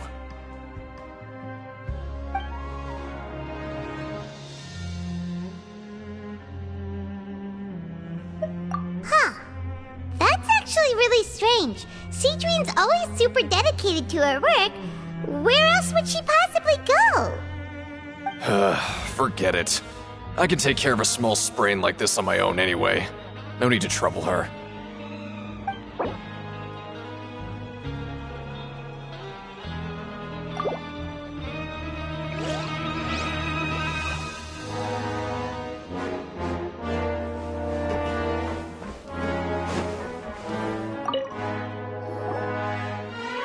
Oh, wonderful. I was worried that you'd be busy trying to earn reward coupons all the time, but it seems like you haven't neglected your investigation work after all. Paimon likes having more coupons, but no one wants to work all the time. Have you also been investigating the area, Lynette? No, I was just slacking off, and you happened to catch me. My brother is still obsessed with anything remotely related to the Forbidden Zone. But knowing him, it won't be long before we get more leads. Oh, before I forget, this is for you. Huh? Credit coupons? Why are you giving us these? I've been here longer than you. Coupons aren't a resource in particularly short supply. What is in short supply are interesting people to talk with. Aw, that's so nice of you, Lynette. We'll be sure to make good use of these coupons then. Thanks a bunch!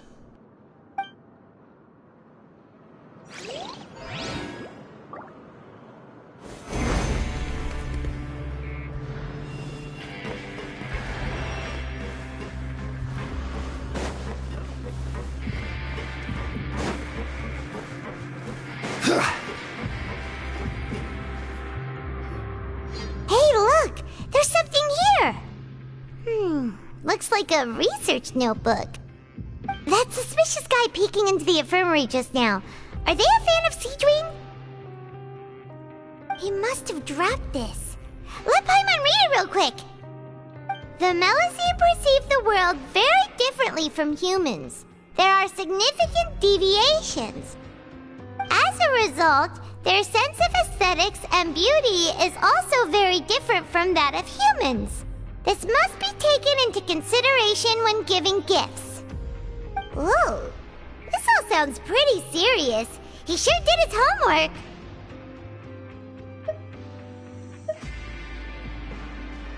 And as for the notebook, let's take it.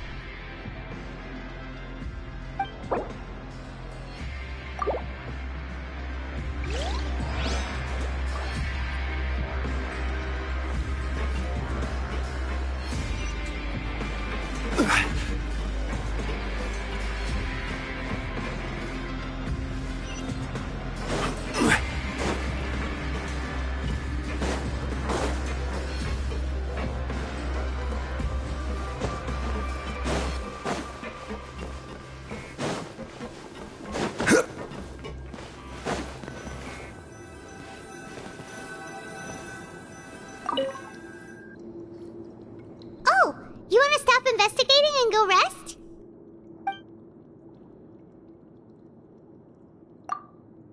Okay, you should rest up. We'll be back at it tomorrow.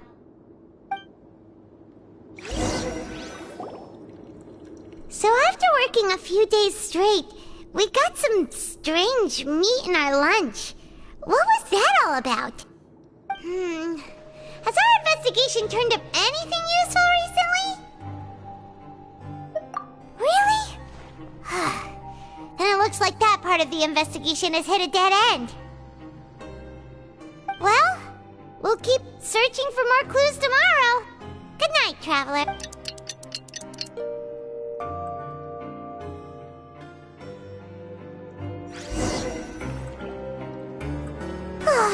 The dawn of a new day. Paimon feels like we're getting used to life as convicts. Is that a good thing or a bad thing? What do you have planned for us?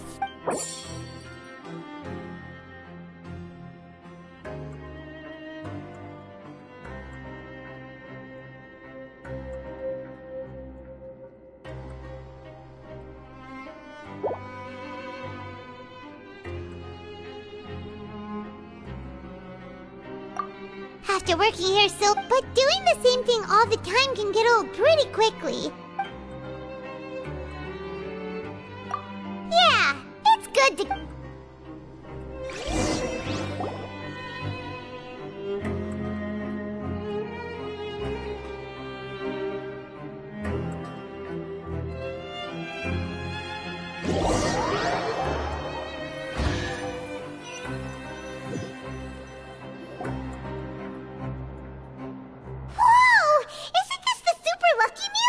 Looks like hard work really does get rewarded. Paimon's gonna take her time and savor every bite. What would you like to do this afternoon? Knowing Child, he must have been there all the time.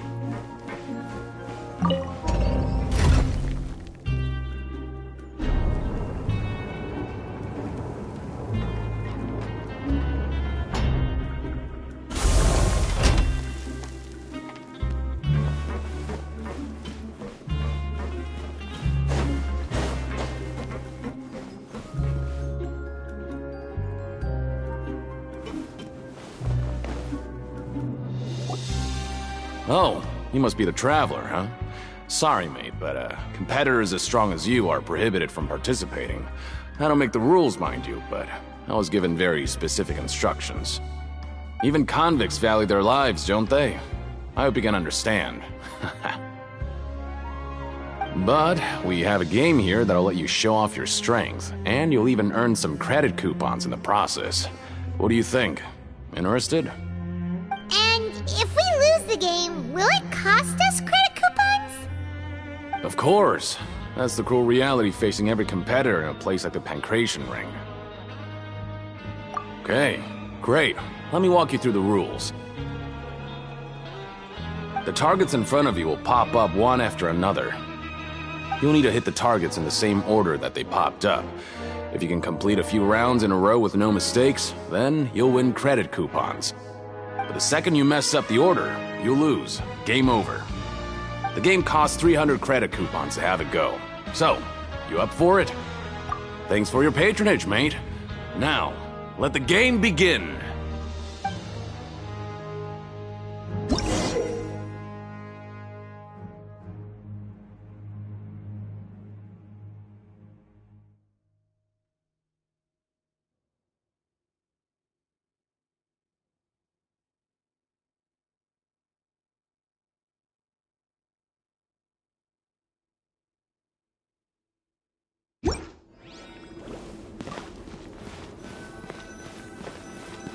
Okay, do your best to hit the targets, just like Colin said!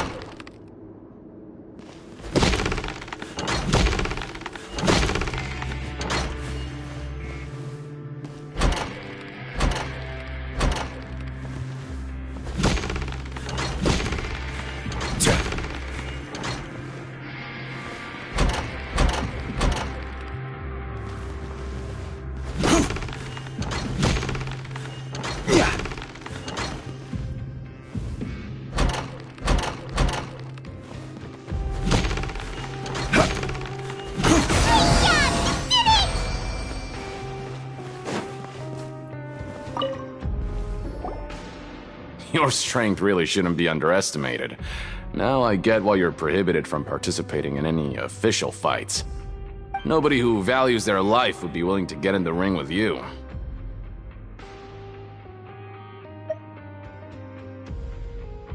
However, you two haven't tried betting on the outcome of a Pancration match yet. Just go talk to Rusimov. Buy a ticket for whichever fighter you think will win. There's a big payout if the fighter you support comes out on top. But we don't know anything about the fighters. That's normal. Just watch a few matches and get a feel for the fighters. It won't be long before you can pick winners in your sleep. He's got a point. Why don't we give it a try? If we have enough coupons, we could probably bet at random until we figure everything out. Bet at random, huh? Well, how should I put it? It's not like you can't do that, but I'd advise you to give it some more thought first. Huh? We shouldn't get too carried away. What's the problem?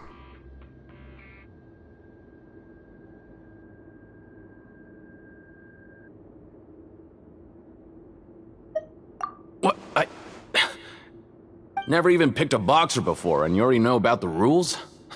You're not just strong fighters. Seems you're pretty perceptive, too. Might as well tell you about it, since you already know that much. Plus, I think you've got the potential to be one of my greatest customers. I think I can let you in a bid. Besides, I don't want to risk ever losing a customer like you. Is it that serious? Okay. The hidden rule here is, if you buy both boxers' tickets and support them both, something bad will happen the next morning. So the rule is that we shouldn't pick both boxers in the same fight. But if anyone actually did that, wouldn't they be guaranteed to lose coupons? Who would do that anyway? And what do you mean by something bad will happen? How would I know? Not like I'm stupid enough to do that. But I've heard a story about the rule. According to the rumor, there was a masked boxer who possessed incredible skill and power. None of his opponents even stood a chance against him. However, in the final match, the organizers told him to take off his mask. He refused and never showed up to the fight. And after that, he was never seen again. Some say he died, or that he was taken care of by the event's organizers. But everyone remembers that he was someone who cherished honor above all else. In his eyes, supporting both boxers in a match would dishonor the competition itself. So you mean it's like a curse? He'll take vengeance on anyone who does that? No, he was always wearing a mask, like he was intentionally trying to hide his identity. I don't even know anything about his past. Traveler, do you think that boxer was... Huh? You're not serious, are you? Look, here I was just trying to be nice and warn you, yet here you are trying to break it on purpose. Yeah, it sounds pretty scary to Paimon.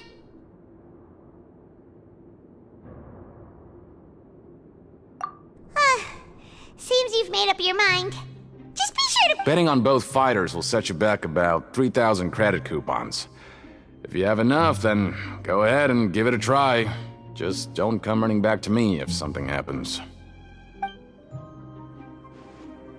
Seems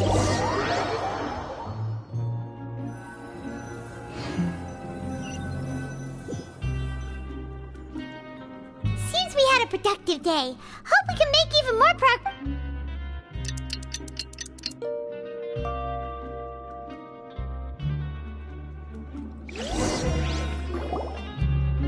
Oh, Paimon doesn't want to get up. Paimon still feels completely exhausted from yesterday. What do you have planned for us?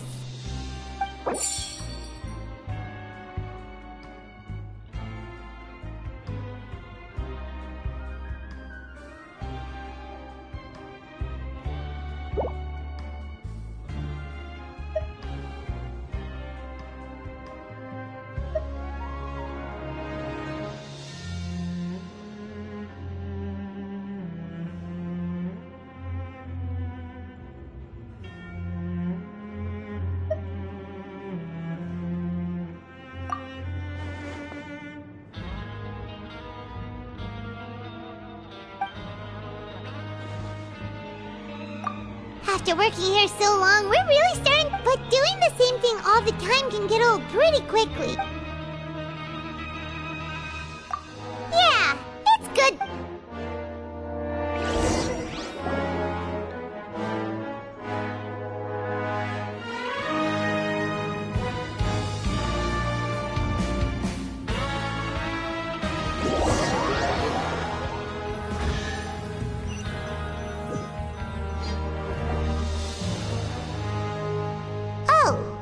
Just a regular meal set. Guess Paimon shouldn't get her. What would you like to do this afternoon? Maybe we'll be able to find some leads there.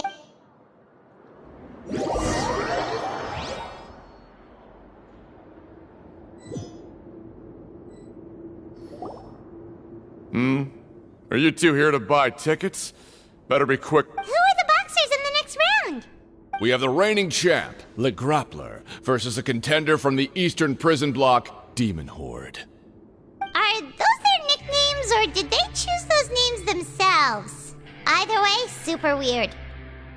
Since you're new around here, I'll help you out and give you a little suggestion. Even though Le Grappler is the crowd favorite, Demon Horde is a first-class dark horse with incredible potential. Anyway, for this match, I recommend that you pick... Huh? For both fighters? I can tell you're new to this, but I didn't think you were completely clueless. Maybe you don't quite understand the rules, no? Let me try to... Oh, no need. We're aware that we're going to lose coupons. Alright then, if you're absolutely sure. Remember... Yeah, we got it! Just shut up and take our coupons!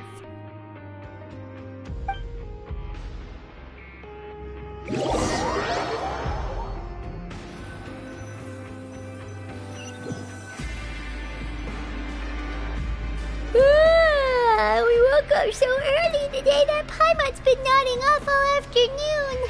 Good thing it's fun.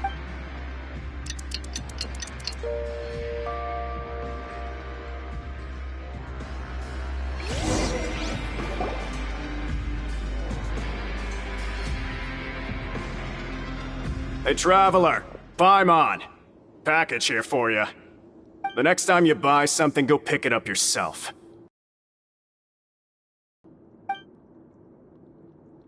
Huh? A package? For us? Did you buy something, Traveler? Paimon's not quite awake yet, so why don't you go take a look? Right!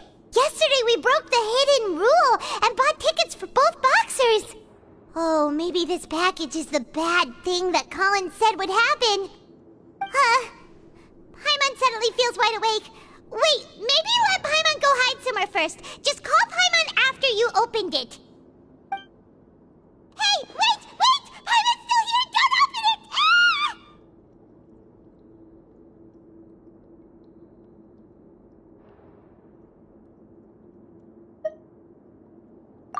Huh? What is it? Are you okay? Let Paimon take a peek too. Oh, it's just a small bottle. But the color of the liquid inside looks so wrong. Almost like...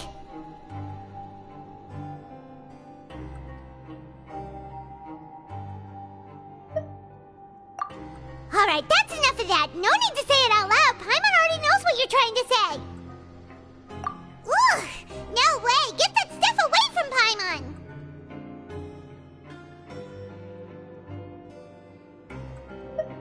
Paimon thinks we shouldn't open the bottle until we figured out what's going on. Just trust Paimon on this one, okay?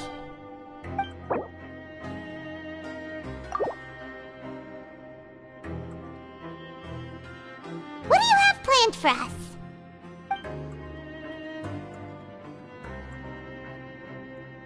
Though it feels nice to slack off a little, less work means less coupons. Let's make the most of our morning.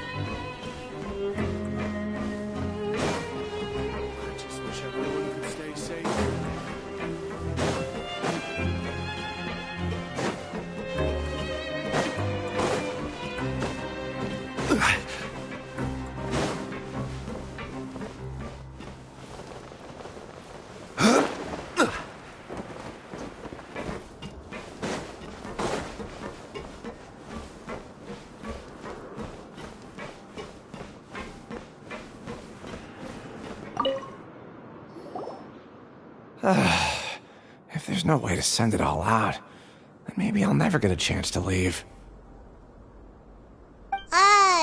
Who are you? We've never seen you before, and you don't look like a fellow convict. I'm not! Of course I'm not. Please, don't mistake me for a criminal. I'm a good, law-abiding citizen. Then what are you doing here? You sure seem anxious about something. I'm a promoter for Fontaine, and I'm usually responsible for promoting our drink products. I thought I could complete my task here quickly and return to headquarters, but I've been here way longer than I anticipated. Oh, a promoter from Fontaine? So what kind of problem did you run into? I'm so upset. It's all because of that Duke. After discussing the company's promotional plans with him, he told me outright that my project was worthless. However, in light of our long history of successful collaboration, I still tried to patiently explain the details. However, to my surprise, he just cut me off while I was speaking. Let me take a moment and recall his exact words.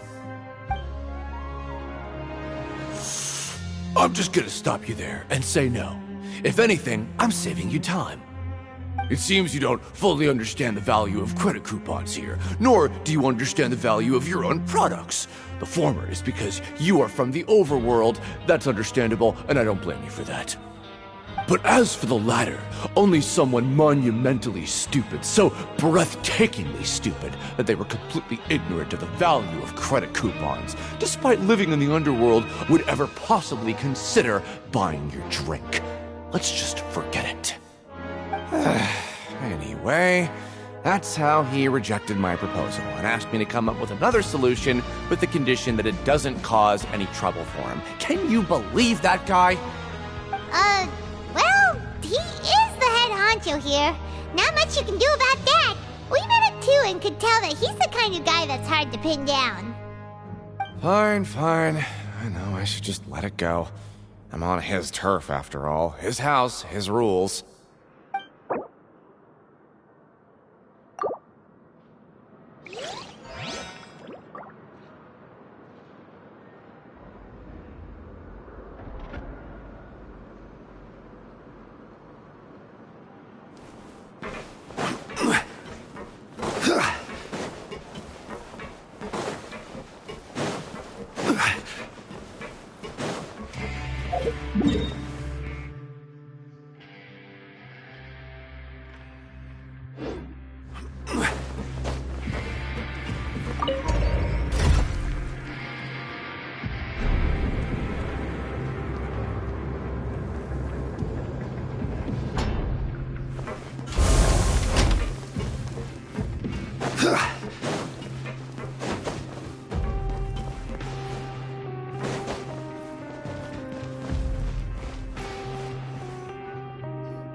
What are these papers scattered all over the ground? Are they registration forms or something? Maybe not. Every page has the Fontaine symbol on it. Maybe it's some flyers from the company. Okay. But if someone catches us, they could accuse us of trying to steal the company's secrets, couldn't they? Oh, you're right. Guess there's nothing to worry about then. Let Paimon have a look here. Without assistance from the Fontaine Research Institute, development of the new product has been slow, and some researchers on the project have voiced concerns. We have no choice but to let the new product undergo the first phase of promotional trials without a designated name or packaging. We will adjust the direction of future development according to feedback. We have decided to only conduct closed, small-scale trials for the time being. Sure doesn't seem like anything unusual. The company is just trying to develop some new products besides Fonta. But it sounds like things aren't going well at all. Let's put these papers back where we found them and make it look like nobody went through them. Okay, good.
I heard you crazy fools really did it.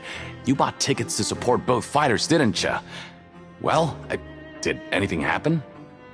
Well, the next day we received a mysterious package, but we still haven't made any sense of the contents. So it is real. You didn't become cursed or anything like that, did ya? Are you both still okay? Wait, are you sure that it's still you controlling your bodies right now? Paimon's not sure. What do you think, Traveler? Is Paimon still Paimon? Oh, okay. Well, that's good. Yeah, you two don't seem to have changed at all. But I wouldn't let your guard down just yet.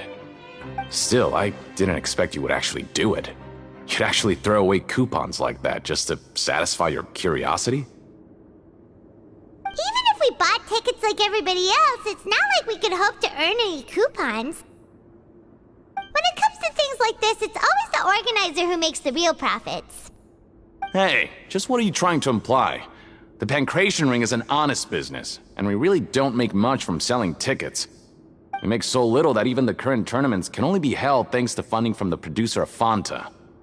Oh, so it's the company that manufactures Fonta sponsoring the events?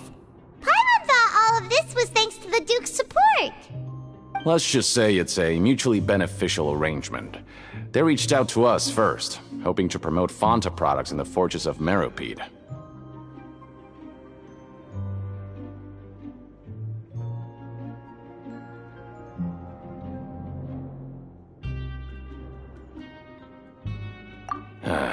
Anyway, you try and take extra good care of yourselves these next few days, you hear?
Wanna grab something to eat?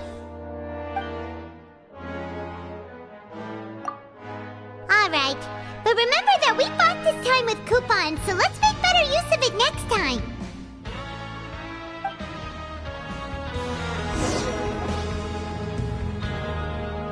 Whoa! Isn't this the Super Lucky Meal? Looks like hard work really does get rewarded. Paimon's gonna take her time and savor every bite. What would you like to do this afternoon?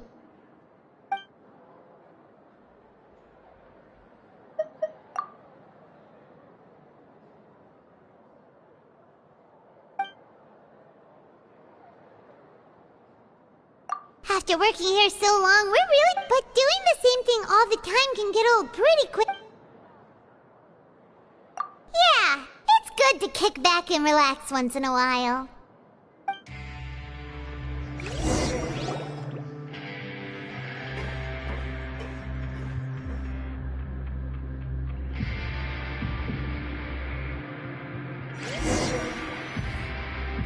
A mysterious box?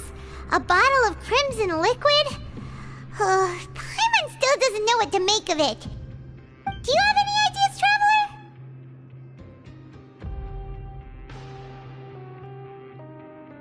Really? Then it looks like that part of the investigation let us know it. Well, maybe we'll have better luck tomorrow.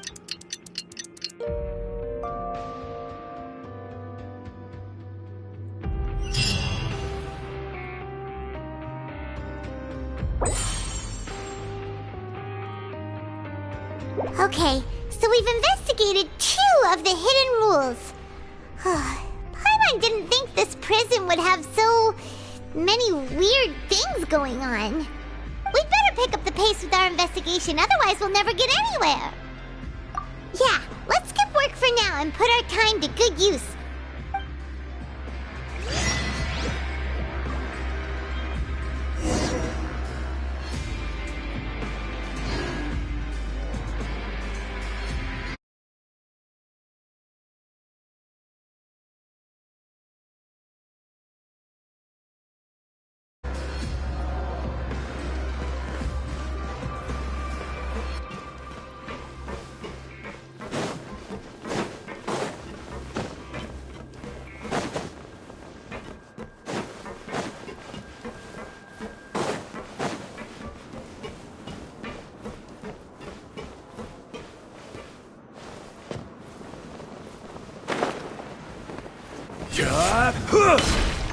Hey, isn't that Vidok over there? Huh.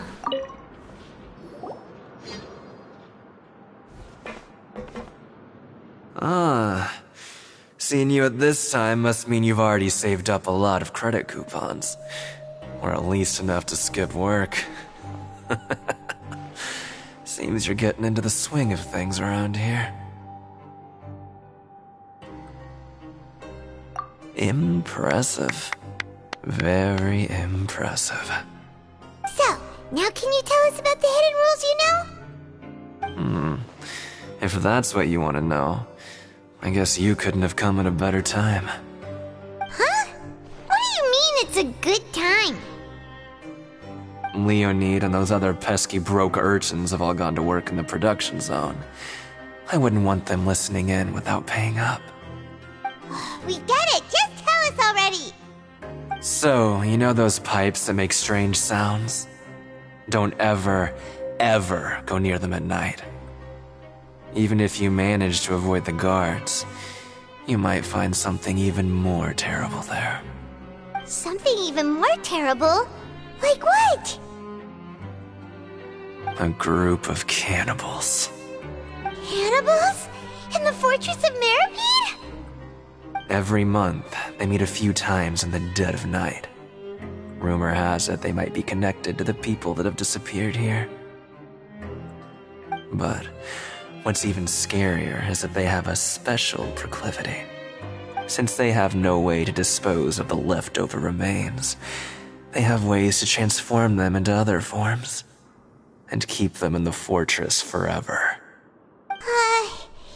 Paimon might already know what you mean by other forms. So that's what's going on here. Oh, Paimon's stomach doesn't feel so good. You two look pretty skeptical. No matter. Learning the truth behind dark secrets isn't necessarily a good thing. I've got things to do too. I suggest you just act like I never told you anything. Traveler, can we just trust him on this one? Oh, Paimon doesn't want her blood and flesh entombed here for all eternity. Oh, so that's how you see the situation. Huh. You know, Paimon does feel a little better about it now. Oh, when will all the secrets end?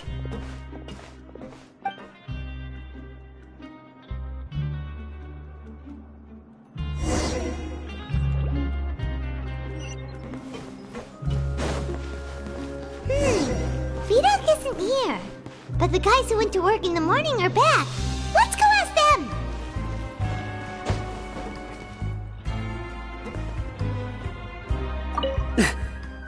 Just stay away from me.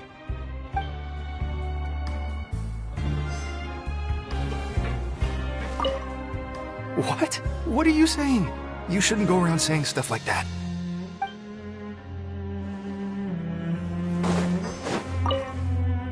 What are you talking about? Listen, you should keep your nose out of other people's business.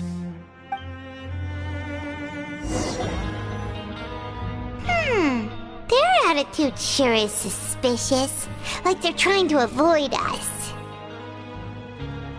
But if they're being so obvious about acting weirdly, do you think they might just be trying to lure us in? Oh, this is all getting way too creepy for Paimon.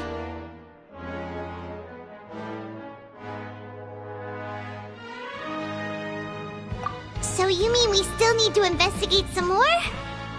Okay, if you say so.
Hello, Fielding. What do you want? Criminals like you ought to be working right now. Catch my drift. We just want to ask you a simple question. Have you ever discovered anything odd during your nighttime patrols? Why are you asking about something like that? Whatever happens at night isn't your concern. All you need to worry about is getting enough sleep. Well...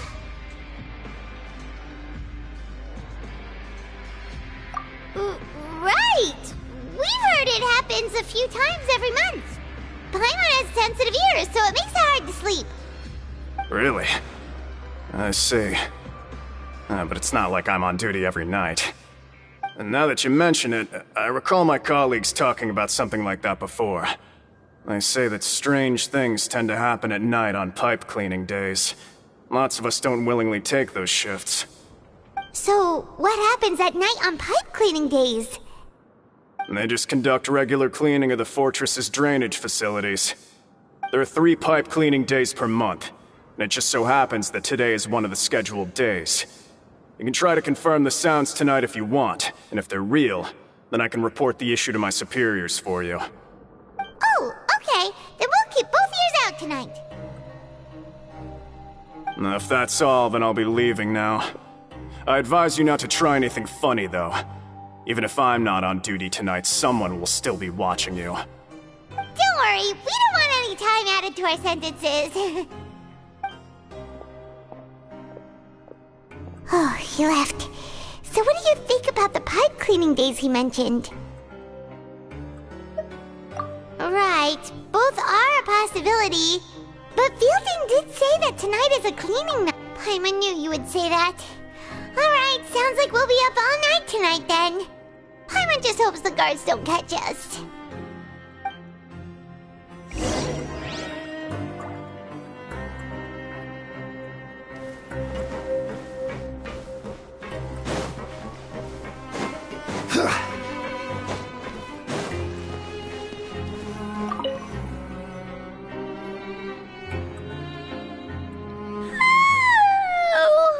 I'm so tired.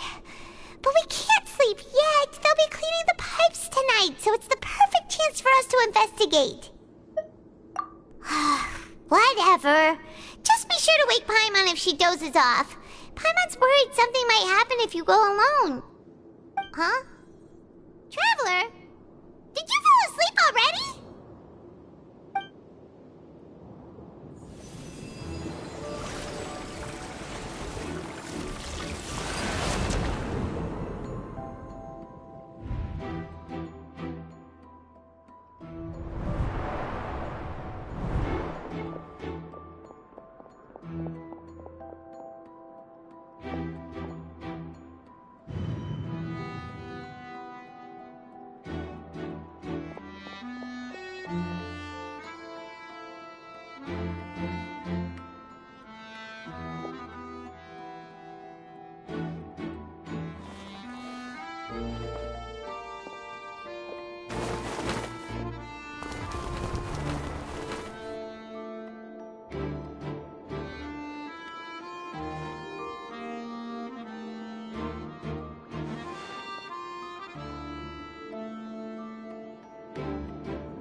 Traveler, come on, wake up!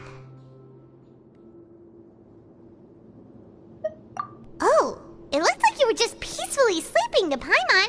Well, what did you see this time? Really? So we're finally starting to figure out what actually happened? Okay, well it's about time for us to get moving. Just be careful to avoid the patrolling guards.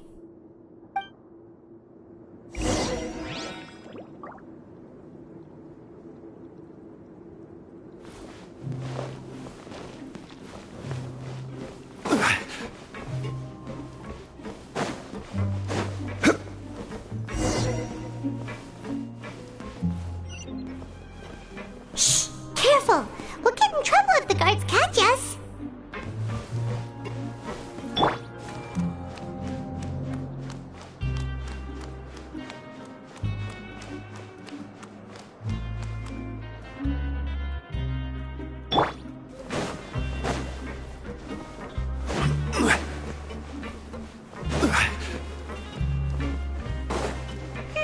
This should be the place.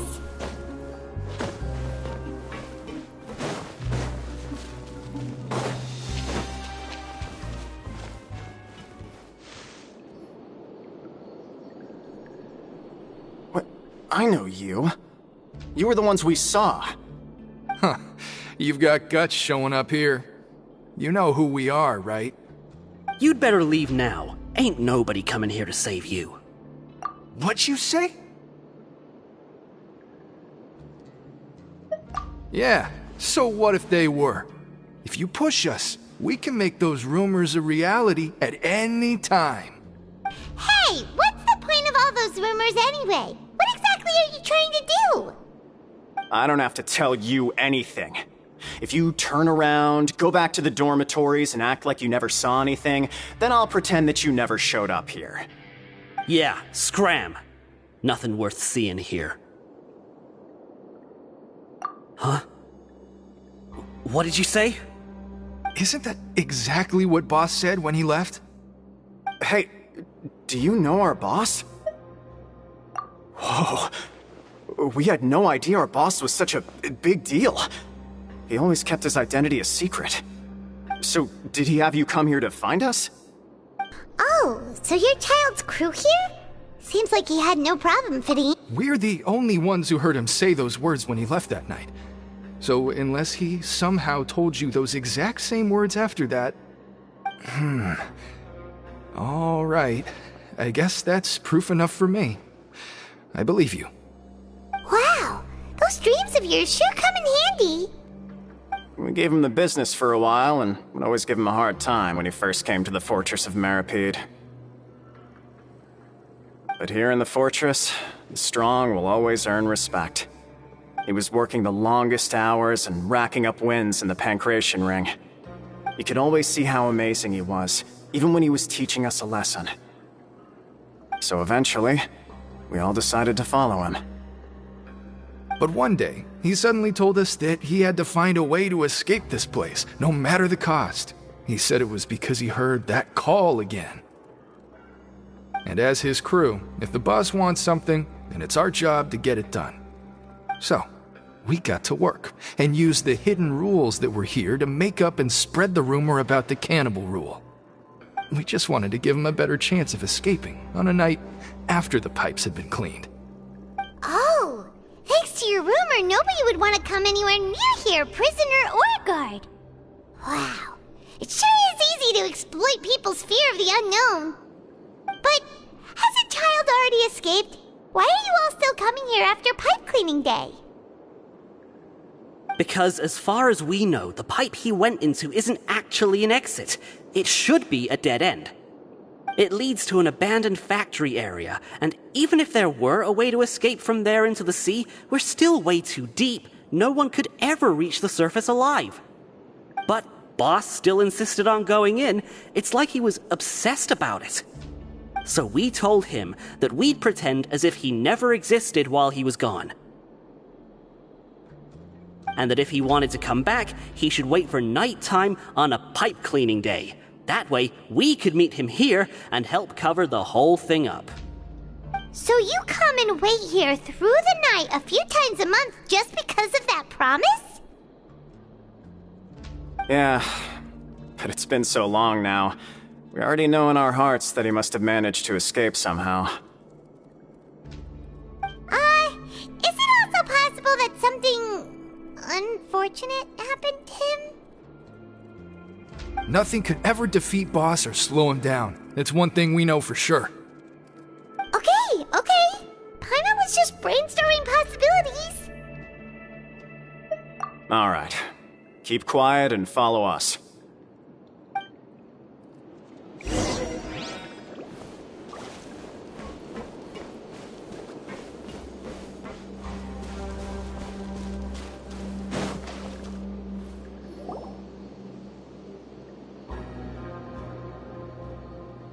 The way up from here has been sealed off. It's impossible to get through. Boss left by going down from here. It wasn't full of water at the time. Later, we came back hoping to have a look. That's when we found out it had been completely flooded. It's impossible to navigate unless you're an extremely skilled diver. Do you think Child got trapped by the water? Not likely. We all know that Boss was an incredible swimmer. Really? Then have him come investigate, pronto. Just be sure to tell us if you get any news about Boss. It's getting late. We should leave before the guards come this way. Yeah, we learned a lot about what happened to Child here. Let's get going!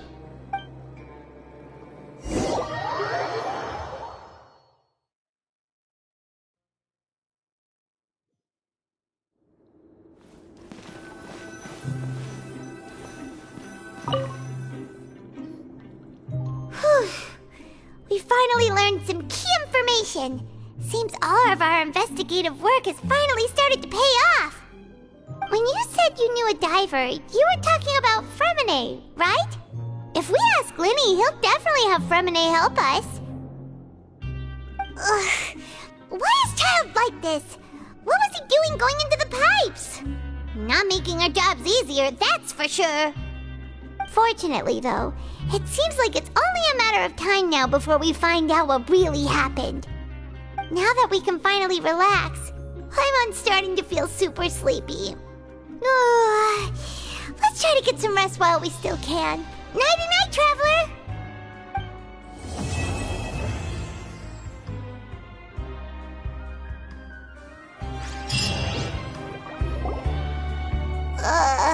It's morning already?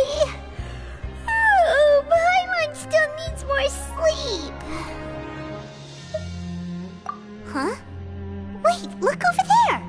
Isn't that... It's one of Linny's cards! Let Paimon see what's written on it! Maybe you haven't heard, but today is the monthly free day. Everyone has the day off today, which makes it the perfect time to do some investigating. It's been a while since we last talked. Have you been making any progress lately? Ooh, today's our lucky day. We have the day off. From the sound of it, Lenny's been making progress with his investigation. Wonder what he's discovered. We still have some time before we meet up. Let's talk with the people here for a bit more before we go.